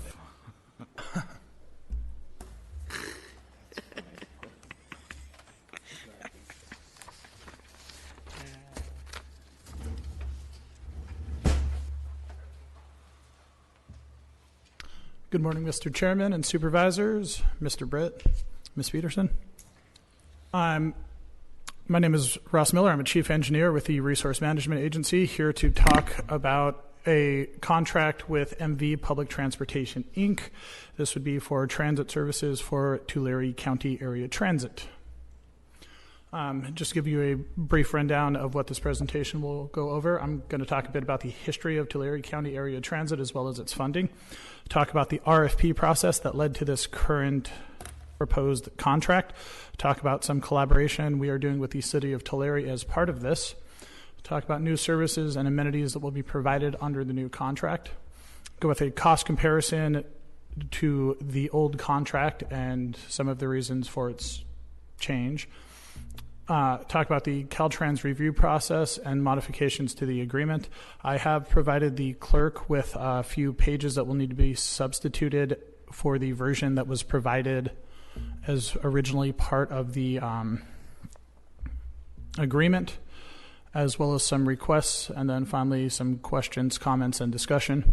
On the subject of the pages I've provided to the clerk, it does include a new signature page from the contractor as well, and the wet signatures of that have been overnighted and are expected to arrive within the next few hours. Tulare County Area Transit was established in 1981. Currently, it provides 9 fixed route services. There are 4 intercity routes, as well as 5 community service commuter routes. It also offers a dial ride program with 4 distinct service areas throughout the county. It also provides operation of the Loop Bus, which is a step-up program. The current operator is MV Public Transportation, Inc., which is the proposed operator under this agreement. We, as part of Measure R and for other reasons, spend a lot of time at TCAT coordinating with the other local transit agencies throughout the county, as well as even some coordination with entities outside of the county. And Tulare County Area Transit gets its funding from various state and federal programs that are geared towards transit, as well as Measure R. I will return and talk a bit more about the state funding in a moment. The RFP process for this was a joint RFP process that was led by the City of Tulare, and also included involvement from Kings County Area Public Transit Agency, which runs Kings Area Rural Transit, the City of Tulare, which runs Tulare Intermodal Express, and the County of Tulare, which is us, which runs Tulare County Area Transit. The original RFP was posted online. It was advertised in the Visalia Times Delta. It was also posted on various transit publications and websites, California Transit Association, California Association of Consolidated Transit, Mass Transit Magazine, and I'm forgetting a few, but the list goes on and covers basically anyone who is interested in any sort of transit services within the state of California. The RFP had been posted online. 13 entities downloaded the RFP, of which it was believed that 9 of them were transit services providers. There were some unions and some individuals who also downloaded it. Of those 9, 4 firms attended the pre-proposal meeting, which was MV Public Transportation, Inc., the current recommendation, First Transit, Stored Transit Systems, and National Express Corporation. Of those 4, 3 of them submitted questions through the online process as well. Finally, the county ended up receiving only 1 proposal, which was from MV. A county panel interviewed MV and determined that MV met or could meet the qualifications in the RFP. As part of the process, Visalia ultimately awarded their contract to First Transit, whereas the City of Tulare and Kings County Area Public Transit Agency have awarded their contracts to MV. Because the City of Visalia ended up awarding their contract to First Transit, and First Transit had not submitted, the county and the City of Tulare began collaborating on potential opportunities for combining certain services between the City of Tulare and the county. Many of these were positions and management roles that had previously been shared between the County of Tulare and the City of Visalia. Ultimately, we ended up with a series of agreements and with a series of understandings. That is part of the reason that TCAT had previously relocated operations away from the City of Visalia to the City of Tulare's facilities, which was a lease that was approved, I believe, during the last meeting. And as a result of this collaboration, the City of Tulare and the county will be sharing the general manager position, the maintenance manager position, and a maintenance clerk position. Some new services that will be provided by MV as part of this agreement.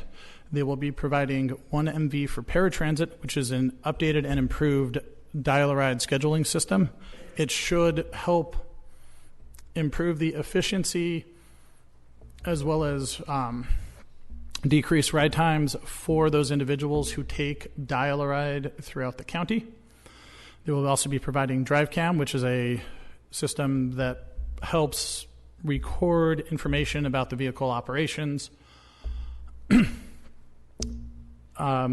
even activates and provides video of both the driver and what the bus was doing at the time of collisions and during certain other events, or when the driver requests such video be recorded and saved. They will also be providing the Mobileye collision avoidance system. This is a safety feature which will help alert if the bus is drifting, if the bus is getting too close, if certain other things are happening, kind of the way some of the modern luxury cars have amenities and features to help the driver if the driver is tired or in any other situation. They will be providing a new automated out-of-service list. They will be providing AVL and GPS system support.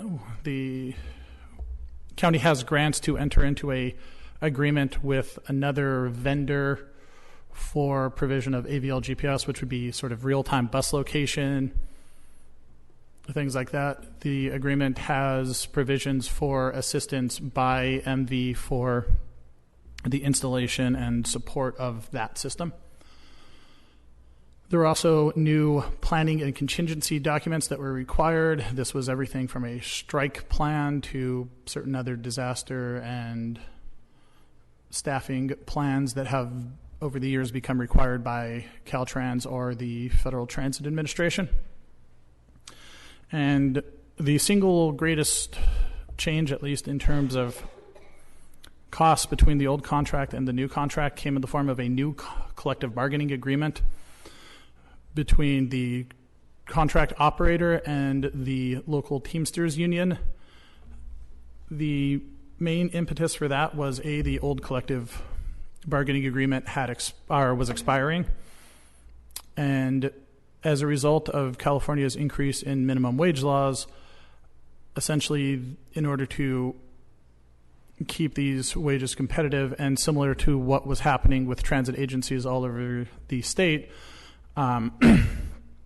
the wages for drivers is going to be rising significantly faster than it normally would. Instead of a percentage or two increase per year or a few percentage points increase per year, it's essentially going to keep track with the raises in minimum wage, which are going up basically by $1 a year until minimum wage hits $15.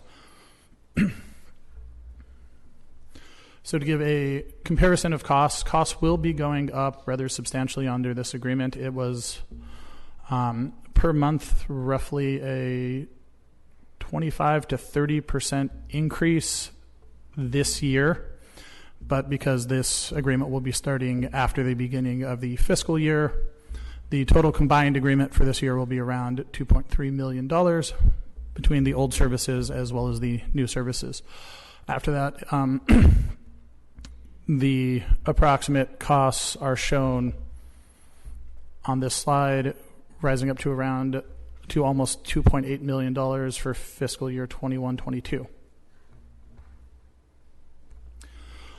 Again, the major reason for the increase in this cost over the previous one was the rise of the collective bargaining agreement and the our corresponding wages for the drivers and the mechanics. So as part of the process, the county was required to submit the contract to Caltrans for review. We had submitted the contract and were given oral direction that the contract would be approved. But before they sent a finalized letter, they then instructed us, no, we need to see certain changes. So as a result, we've prepared the changes that I gave to the clerk earlier, which involve a few page substitutions. So first, Caltrans is requiring that the RFP expressly be added to the list of attachments and documents incorporated into the agreement. It was previously incorporated as an attachment, but they wanted to expressly list RFP in the first section of the agreement. In addition, originally the agreement was going to have 6 one-year extension options. So the agreement could be extended by 1 year at a time for up to 6 years for a combined agreement length of about 10 years. However, because of the significant changes in wages, because the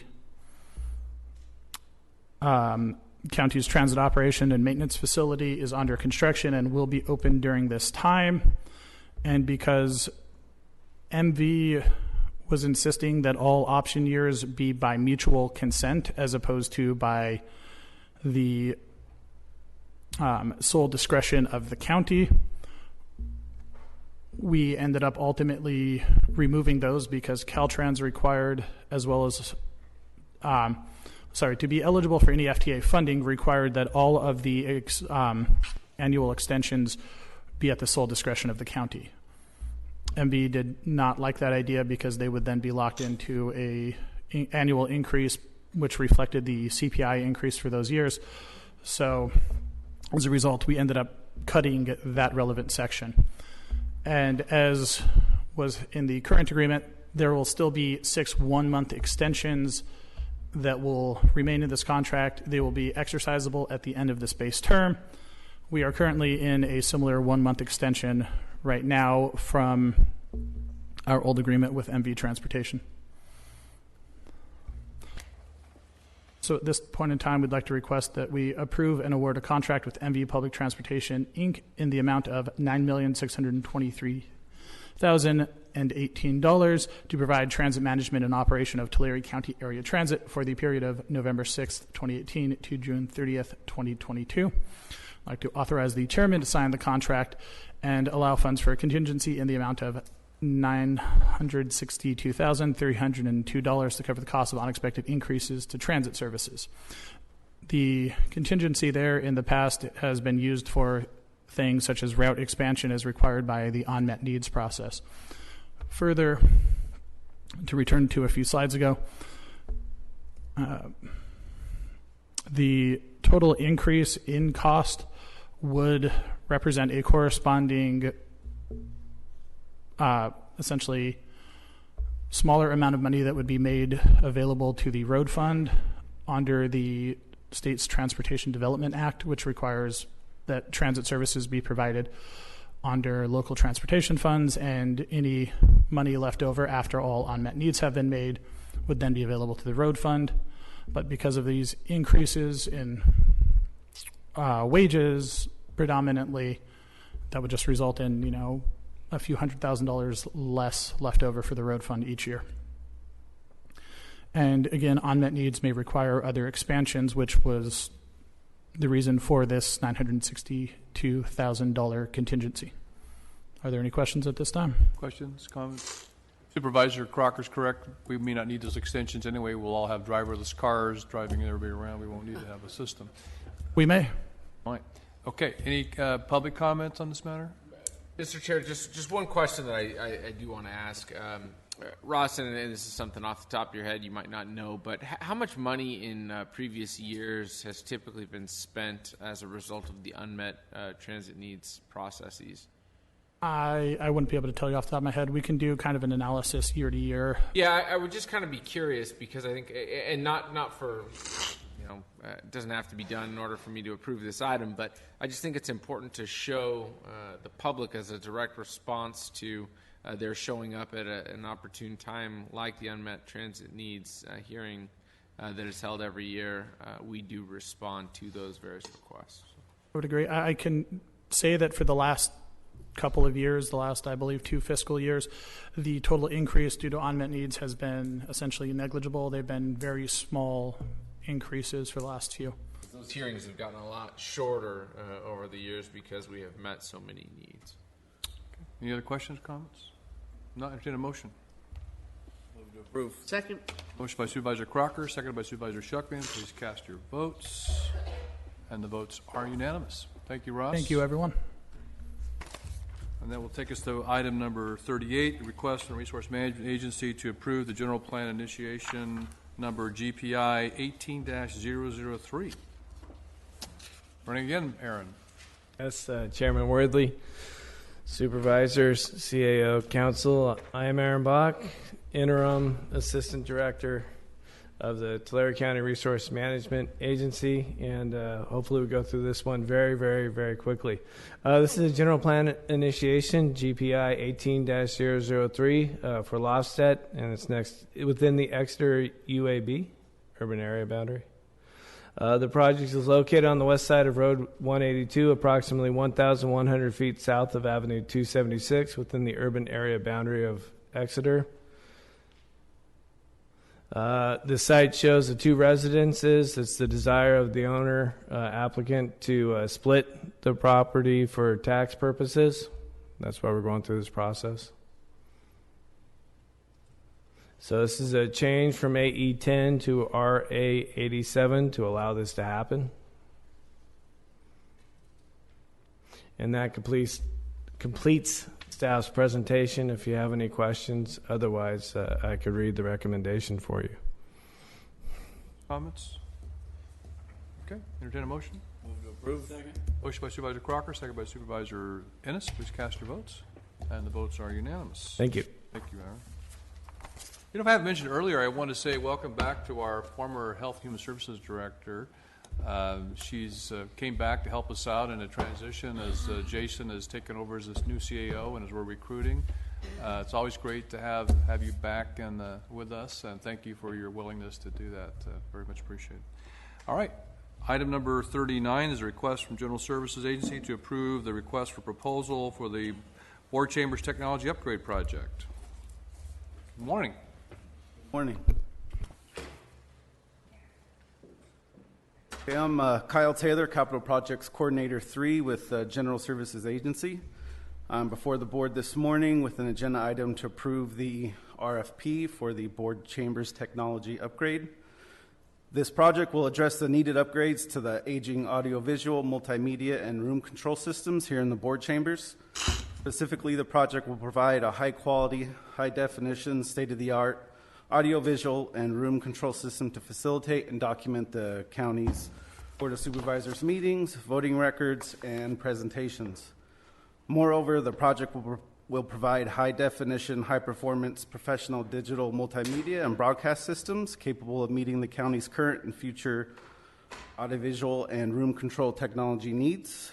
And the new system will also include a modern voting system able to integrate with the existing meeting management software, which is Granicus.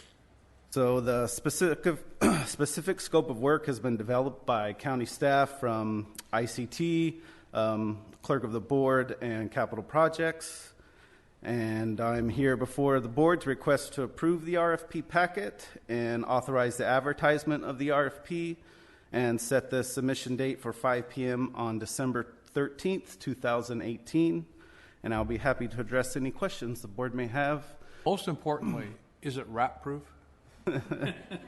Depends on what kind of rat you're talking about. For those who are wondering why I asked that question, one of the reasons we're doing this is because that's exactly, we had a problem with the rats up in that damaged our existing system. So that sort of precipitated why we have to take this action. Of course, it's timely to get it done anyway, but anyway, that was part of the reason. Yes, Supervisor. I was just going to make the comment. Kyle, are you bringing this forward to us because since we're getting rid of old supervisors, we should get rid of some old technology, or is this something? Well, that being said, I think that this is a much-needed improvement, and I will miss seeing the rats running around destroying our other equipment that's in here, but it is much needed. And, you know, it's interesting because we just had our SJVIA meeting in Fresno County, and seeing how different board chambers are different. We sure have a great chamber as we have it right now in Tulare County, but I look at the money that it's going to require to bring us up to speed here. and very thankful we're not in Fresno County because of the amount of money that has to be spent to upgrade their chambers from what it currently is, and they're still going to be crappy. So, I think that it's These will be a good thing. improvements. Any other comments? Yeah, I just have a comment. I know it's not included in this, but hopefully a part of the plan will be the ability to maybe in the future have video streaming of the meetings. Is that included? There will be capabilities if we do end up going there. That's something I think we really need to take a look at in the future if we're really going to get up to date with technology and also transparency and communicating with the outside world who can't come to the meetings. I know we do stream audio, but I think it's very different to stream video so people can actually it's watch. Different, all right. It's different. Not everybody grandstands. People grandstand here on audio. I think it's very important to let the public know that we want them to come in, be it in person or on video. So, a lot of counties do it, a lot of city councils do it. They do it regularly, and there's not, occasionally there's a problem, but no more than what we see here every day without video. So, January we'll be doing that. Are you done? I might be. Any other comments, questions? Supervisor Crocker. Well, I'm glad this is moving forward, and I think we've looked at many of our county facilities, and I think that this building is probably, I know there's still a few in the works at phase 3 of our space planning project, but I know that this building has been one of the last ones. I know there's still a few others that are out there, and so I'm glad to see that we're systematically going through each of the departments and looking at their needs and making sure that we're providing the right investments for each of their needs. All right. Any further comments? Public comments? Seeing none, entertain a motion. Move for approval. Second. Motion by Supervisor Ennis, second by Supervisor Shuckman. Please cast your votes. Votes are unanimous. And I'll take item 40, a request from the Probation Department to approve consolidation of the Probation Youth Facility Program into the Juvenile Detention Facility and repurposing. Good morning, Michelle. Good morning. Good morning, Chairman Worthley, members of the board, CAO Britt, and Council Peterson. Michelle Bonwell, Chief Probation Officer. Since my appointment to the position of Chief Probation Officer, I've been evaluating all aspects of the organization to include fiscal, staffing, fidelity of program implementation, and services provided to youth and families. During the course of this evaluation, it became evident that I could address staffing issues present within our facilities, provide better services to our youth and families, and save the county money. This would be accomplished by combining the youth facility program into the juvenile detention facility and expanding services within the current vocational building. The rationale for this project came from the need to improve upon and expand services for youth and family, as well as the decline in local juvenile arrests and court commitments. There are many benefits to the project, but the most notable include the following. The consolidation of commitment programs into one facility and the expansion of services in the other building would provide an actual annual cost savings to the county of over $422,000 with the deletion of 5 FTEs, future cost savings of almost $4 million annually, as 51 FTEs would not be needed to meet federal requirements with regard to staffing ratios. In addition, it is expected the overhead cost to operate the youth facility building would decline as it would no longer be a 24-hour facility. The consolidation would also afford benefits to youth, their families, and the community, and as well as the county. This includes improved service delivery for youth and families, which equates to better outcomes and has a direct correlation to improving community safety. Additional county benefits would include improved collaboration amongst partner agencies by leveraging resources and providing cost-efficient services. It is further projected that this streamlining of services will result in a decrease in recidivism, which is expected to decrease both future housing and program costs. In addition, streamlining services and programs will allow for improved data collection and analysis, which supports funding sustainability. As you can see from the graph, California has experienced a steep decline of 61% in juvenile arrests. Much like California, juvenile arrests in Tulare County have also dropped dropped dramatically since 2010, showing a decline of 59%.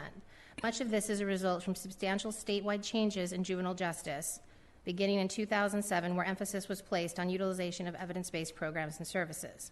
But what this also means is that youth who do enter the system and are placed on probation are those with complex needs which require intensive supervision, development of individualized plans to address their needs, collaboration amongst partner agencies, and expertise by the officers who supervise them.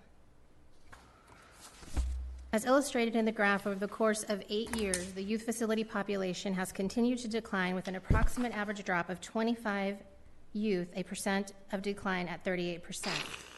As youth facilities capacity is 120 and its average daily population is 40, the average number of vacant beds is 80, which equates to a 67% vacancy rate. As illustrated in this graph, over the course of 8 years, the juvenile hall population has also continued to decline with an approximate average drop of 50 youth and a percent of decline of 37%.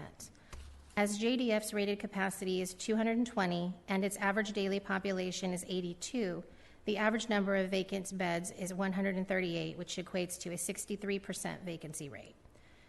This equates to 218 vacant beds when you consider both facilities. When you merge both facility programs into JDF with a rated capacity of 220 and a combined annual daily population, average daily population of 122, you continue to have an average number of vacant beds at 98, which is a 45% vacancy rate. This allows for population growth. This graphic represents 3 scenarios: the JDF and YF as is, and the merge of the 2 facilities. It illustrates the staffing requirements pursuant to state and federal law, the number of staff allocated, and the number of staff needed if it were to remain in its current state. This merge of 2 programs into JDF would allow the county a cost savings of over $422,000 with a deletion of 5 FTEs. With a decline in both facility populations being evident, I then evaluated the services provided both in and out of custody and the outcomes or success rates associated with each.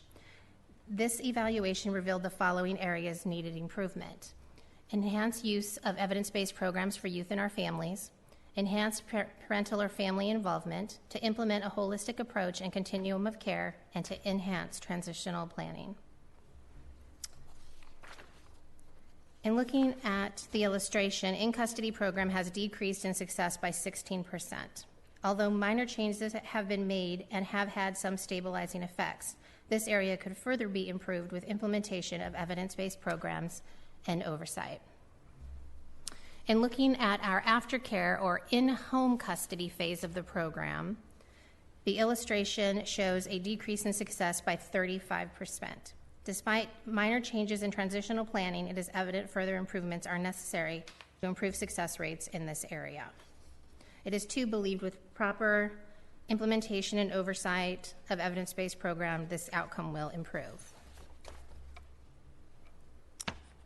This illustration represents a side-by-side comparison of the services currently provided and those that will be provided if the merge of the youth facility program into JDF and the utilization of the youth facility building as the probation service center is approved. The areas noted in blue are additional services that will be provided to youth and their families. These services have shown to be evidence-based methods to improve outcomes as substantiated by data collection, analysis, and literature review. In addition, we are currently serving approximately 78 youth in custody annually with a projection to serve approximately 300 annually by expanding services to include both the in and out of custody populations.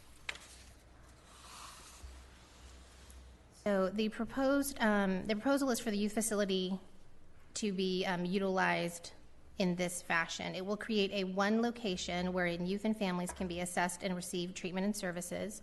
It will expand services to youth and families using cognitive behavioral treatment services, which is more focused on the present, more limited in duration, and more problem-solving oriented.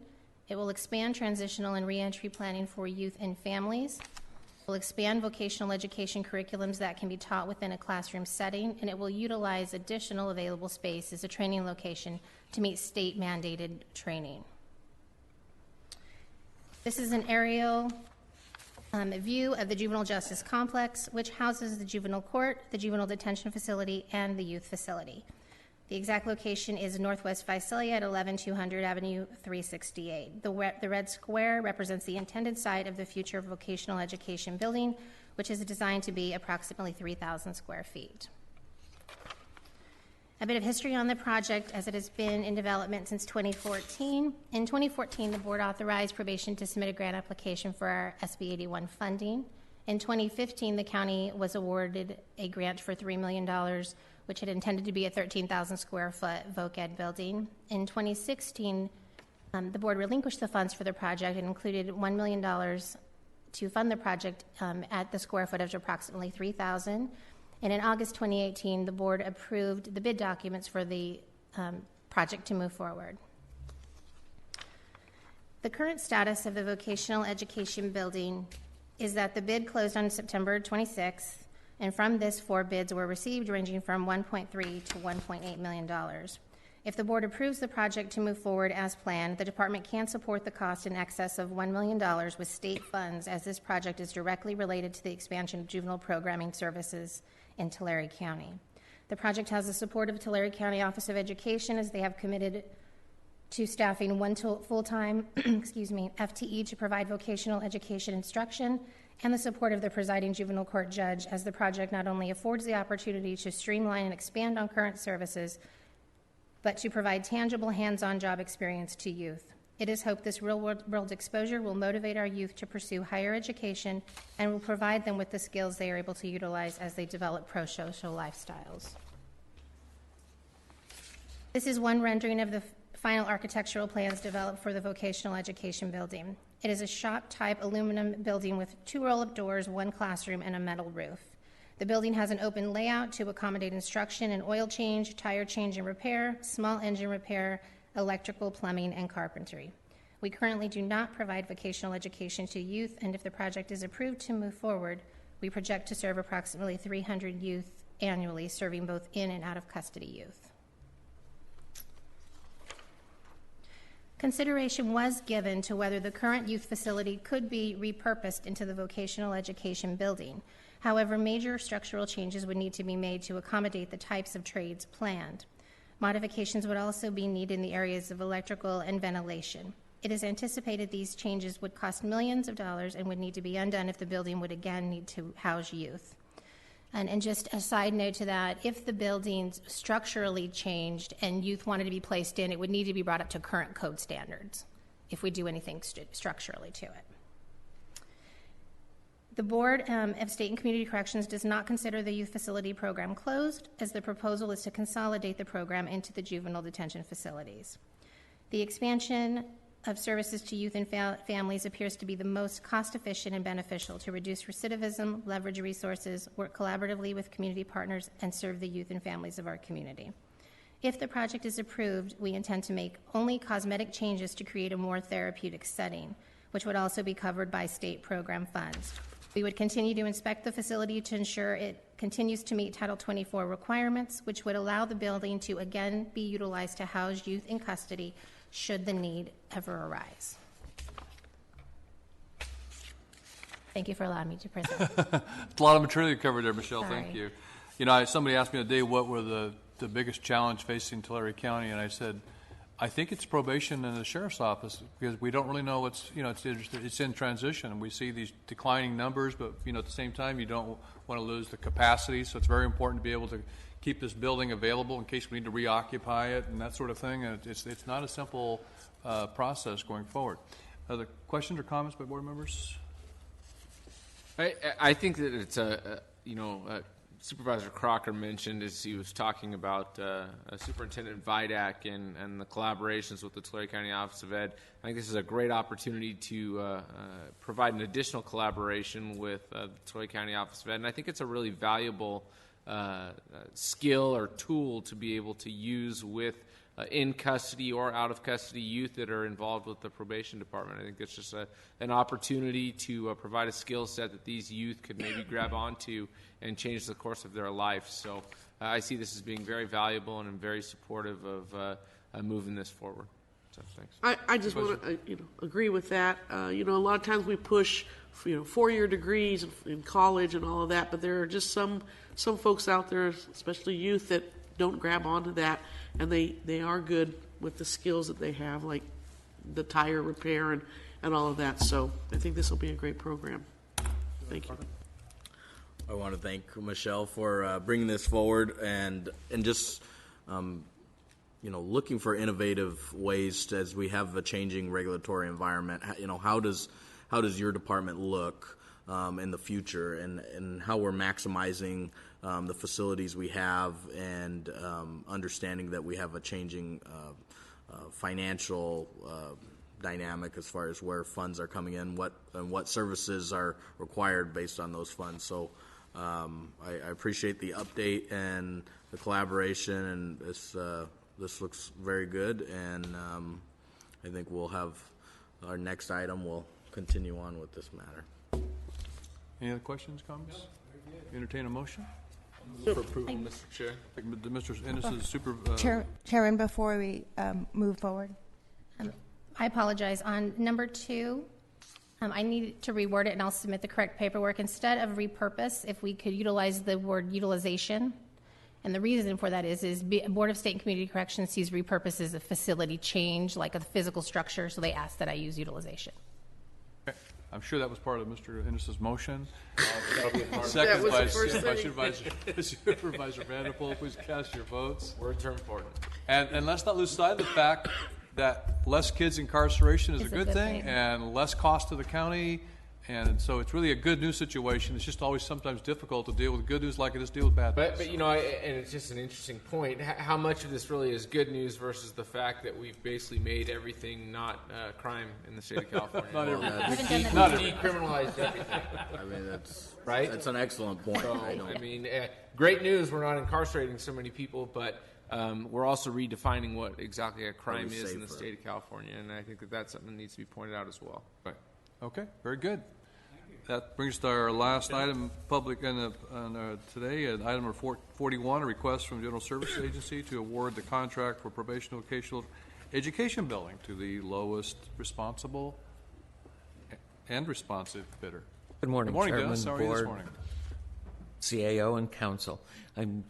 I'm here to ask for the money, what you just approved for. So we'll go through my little presentation. I'm Dennis Lehman. I'm Capital Projects and Facilities Manager with the General Service Agency in Tulare County. I'm before the board this morning with an agenda item to award a contract for the probation vocational education building to the lowest responsible bidder, Atkin-Bergen. The 2,920 square foot building consists of a classroom, large shop area, secure storage, bathrooms, parking, utility closets, roll-up doors, and outdoor covered work area. The board approved this project for bid on August 21st. Bids were opened on September 26th. The 4 bids were received, with the lowest was in the amount of $1,353,800. There were also 2 bid alternatives, one for landscaping and irrigation, and the other for a new trash enclosure. The bid and the alternatives bring the total to $1,432,700. There was one bid protest from Seals Construction concerning this project. They were protesting the subcontractor list, specifically the subs for rebar, masonry, and painting. In completing our due diligence for the protest, Atkin-Bergen's responded to staff that the rebar was included in the concrete bid with the subcontractor. Painting would be self-performed, and masonry, only masonry for the trash enclosure, was under the threshold of 0.5% of the total job. In further phone discussions with Seals Construction, they indicated that they would not be protesting at the board meeting. I'm here to request that the board award the contract for the probation vocational building to the lowest responsible bidder, Atkin-Bergen Incorporated, in the amount of $1,432,700. Deny the bid protest filed by Seals Construction Incorporated, and authorize the chairman to sign the construction agreements. I will be happy to answer any questions you may have. Questions, comments? Move approval. Oh, okay, before we take that motion, I do want to call your attention to the aerial shot of this facility that was just presented by Michelle. And look at the landscaping or the lack thereof. This has been one of my biggest complaints out there from the time we built this, because there wasn't one penny allocated to landscaping, and it shows. And this is something for you future supervisors to I've make been sure we saying get it. this. So are you going We've to been saying deny it since at day alternate one. You don't No, want I at am all alternate for one it. added in? Alternate one is the landscaping and the irrigation. That's right. It's taken you 20 years to mention it? No, I've been so many times. I was going to say, I blame Get something supervisors. done. Okay, motion was by Right Amy, here. seconded by Pete. Any further discussion? All in favor, signify by saying aye. Oh, Aye. cast your votes, Aye. rather. Aye. 100%. We all passed unanimously. Very good. Who needs technology? Thank you, Just Dennis. verbal. Yeah. All right, we have reason for closed session, council, today. Yes, Mr. Chairman, item A was already heard in closed session, and there is no announcement out on that action. Items B, C, and D are off calendars. Items E through H inclusive will be heard, but I do not expect any announcements out. Very good. Thank you for all being in attendance today. Have a great day. Three And more. don't forget to vote if you haven't already. That's on Prop I will 3. be doing that.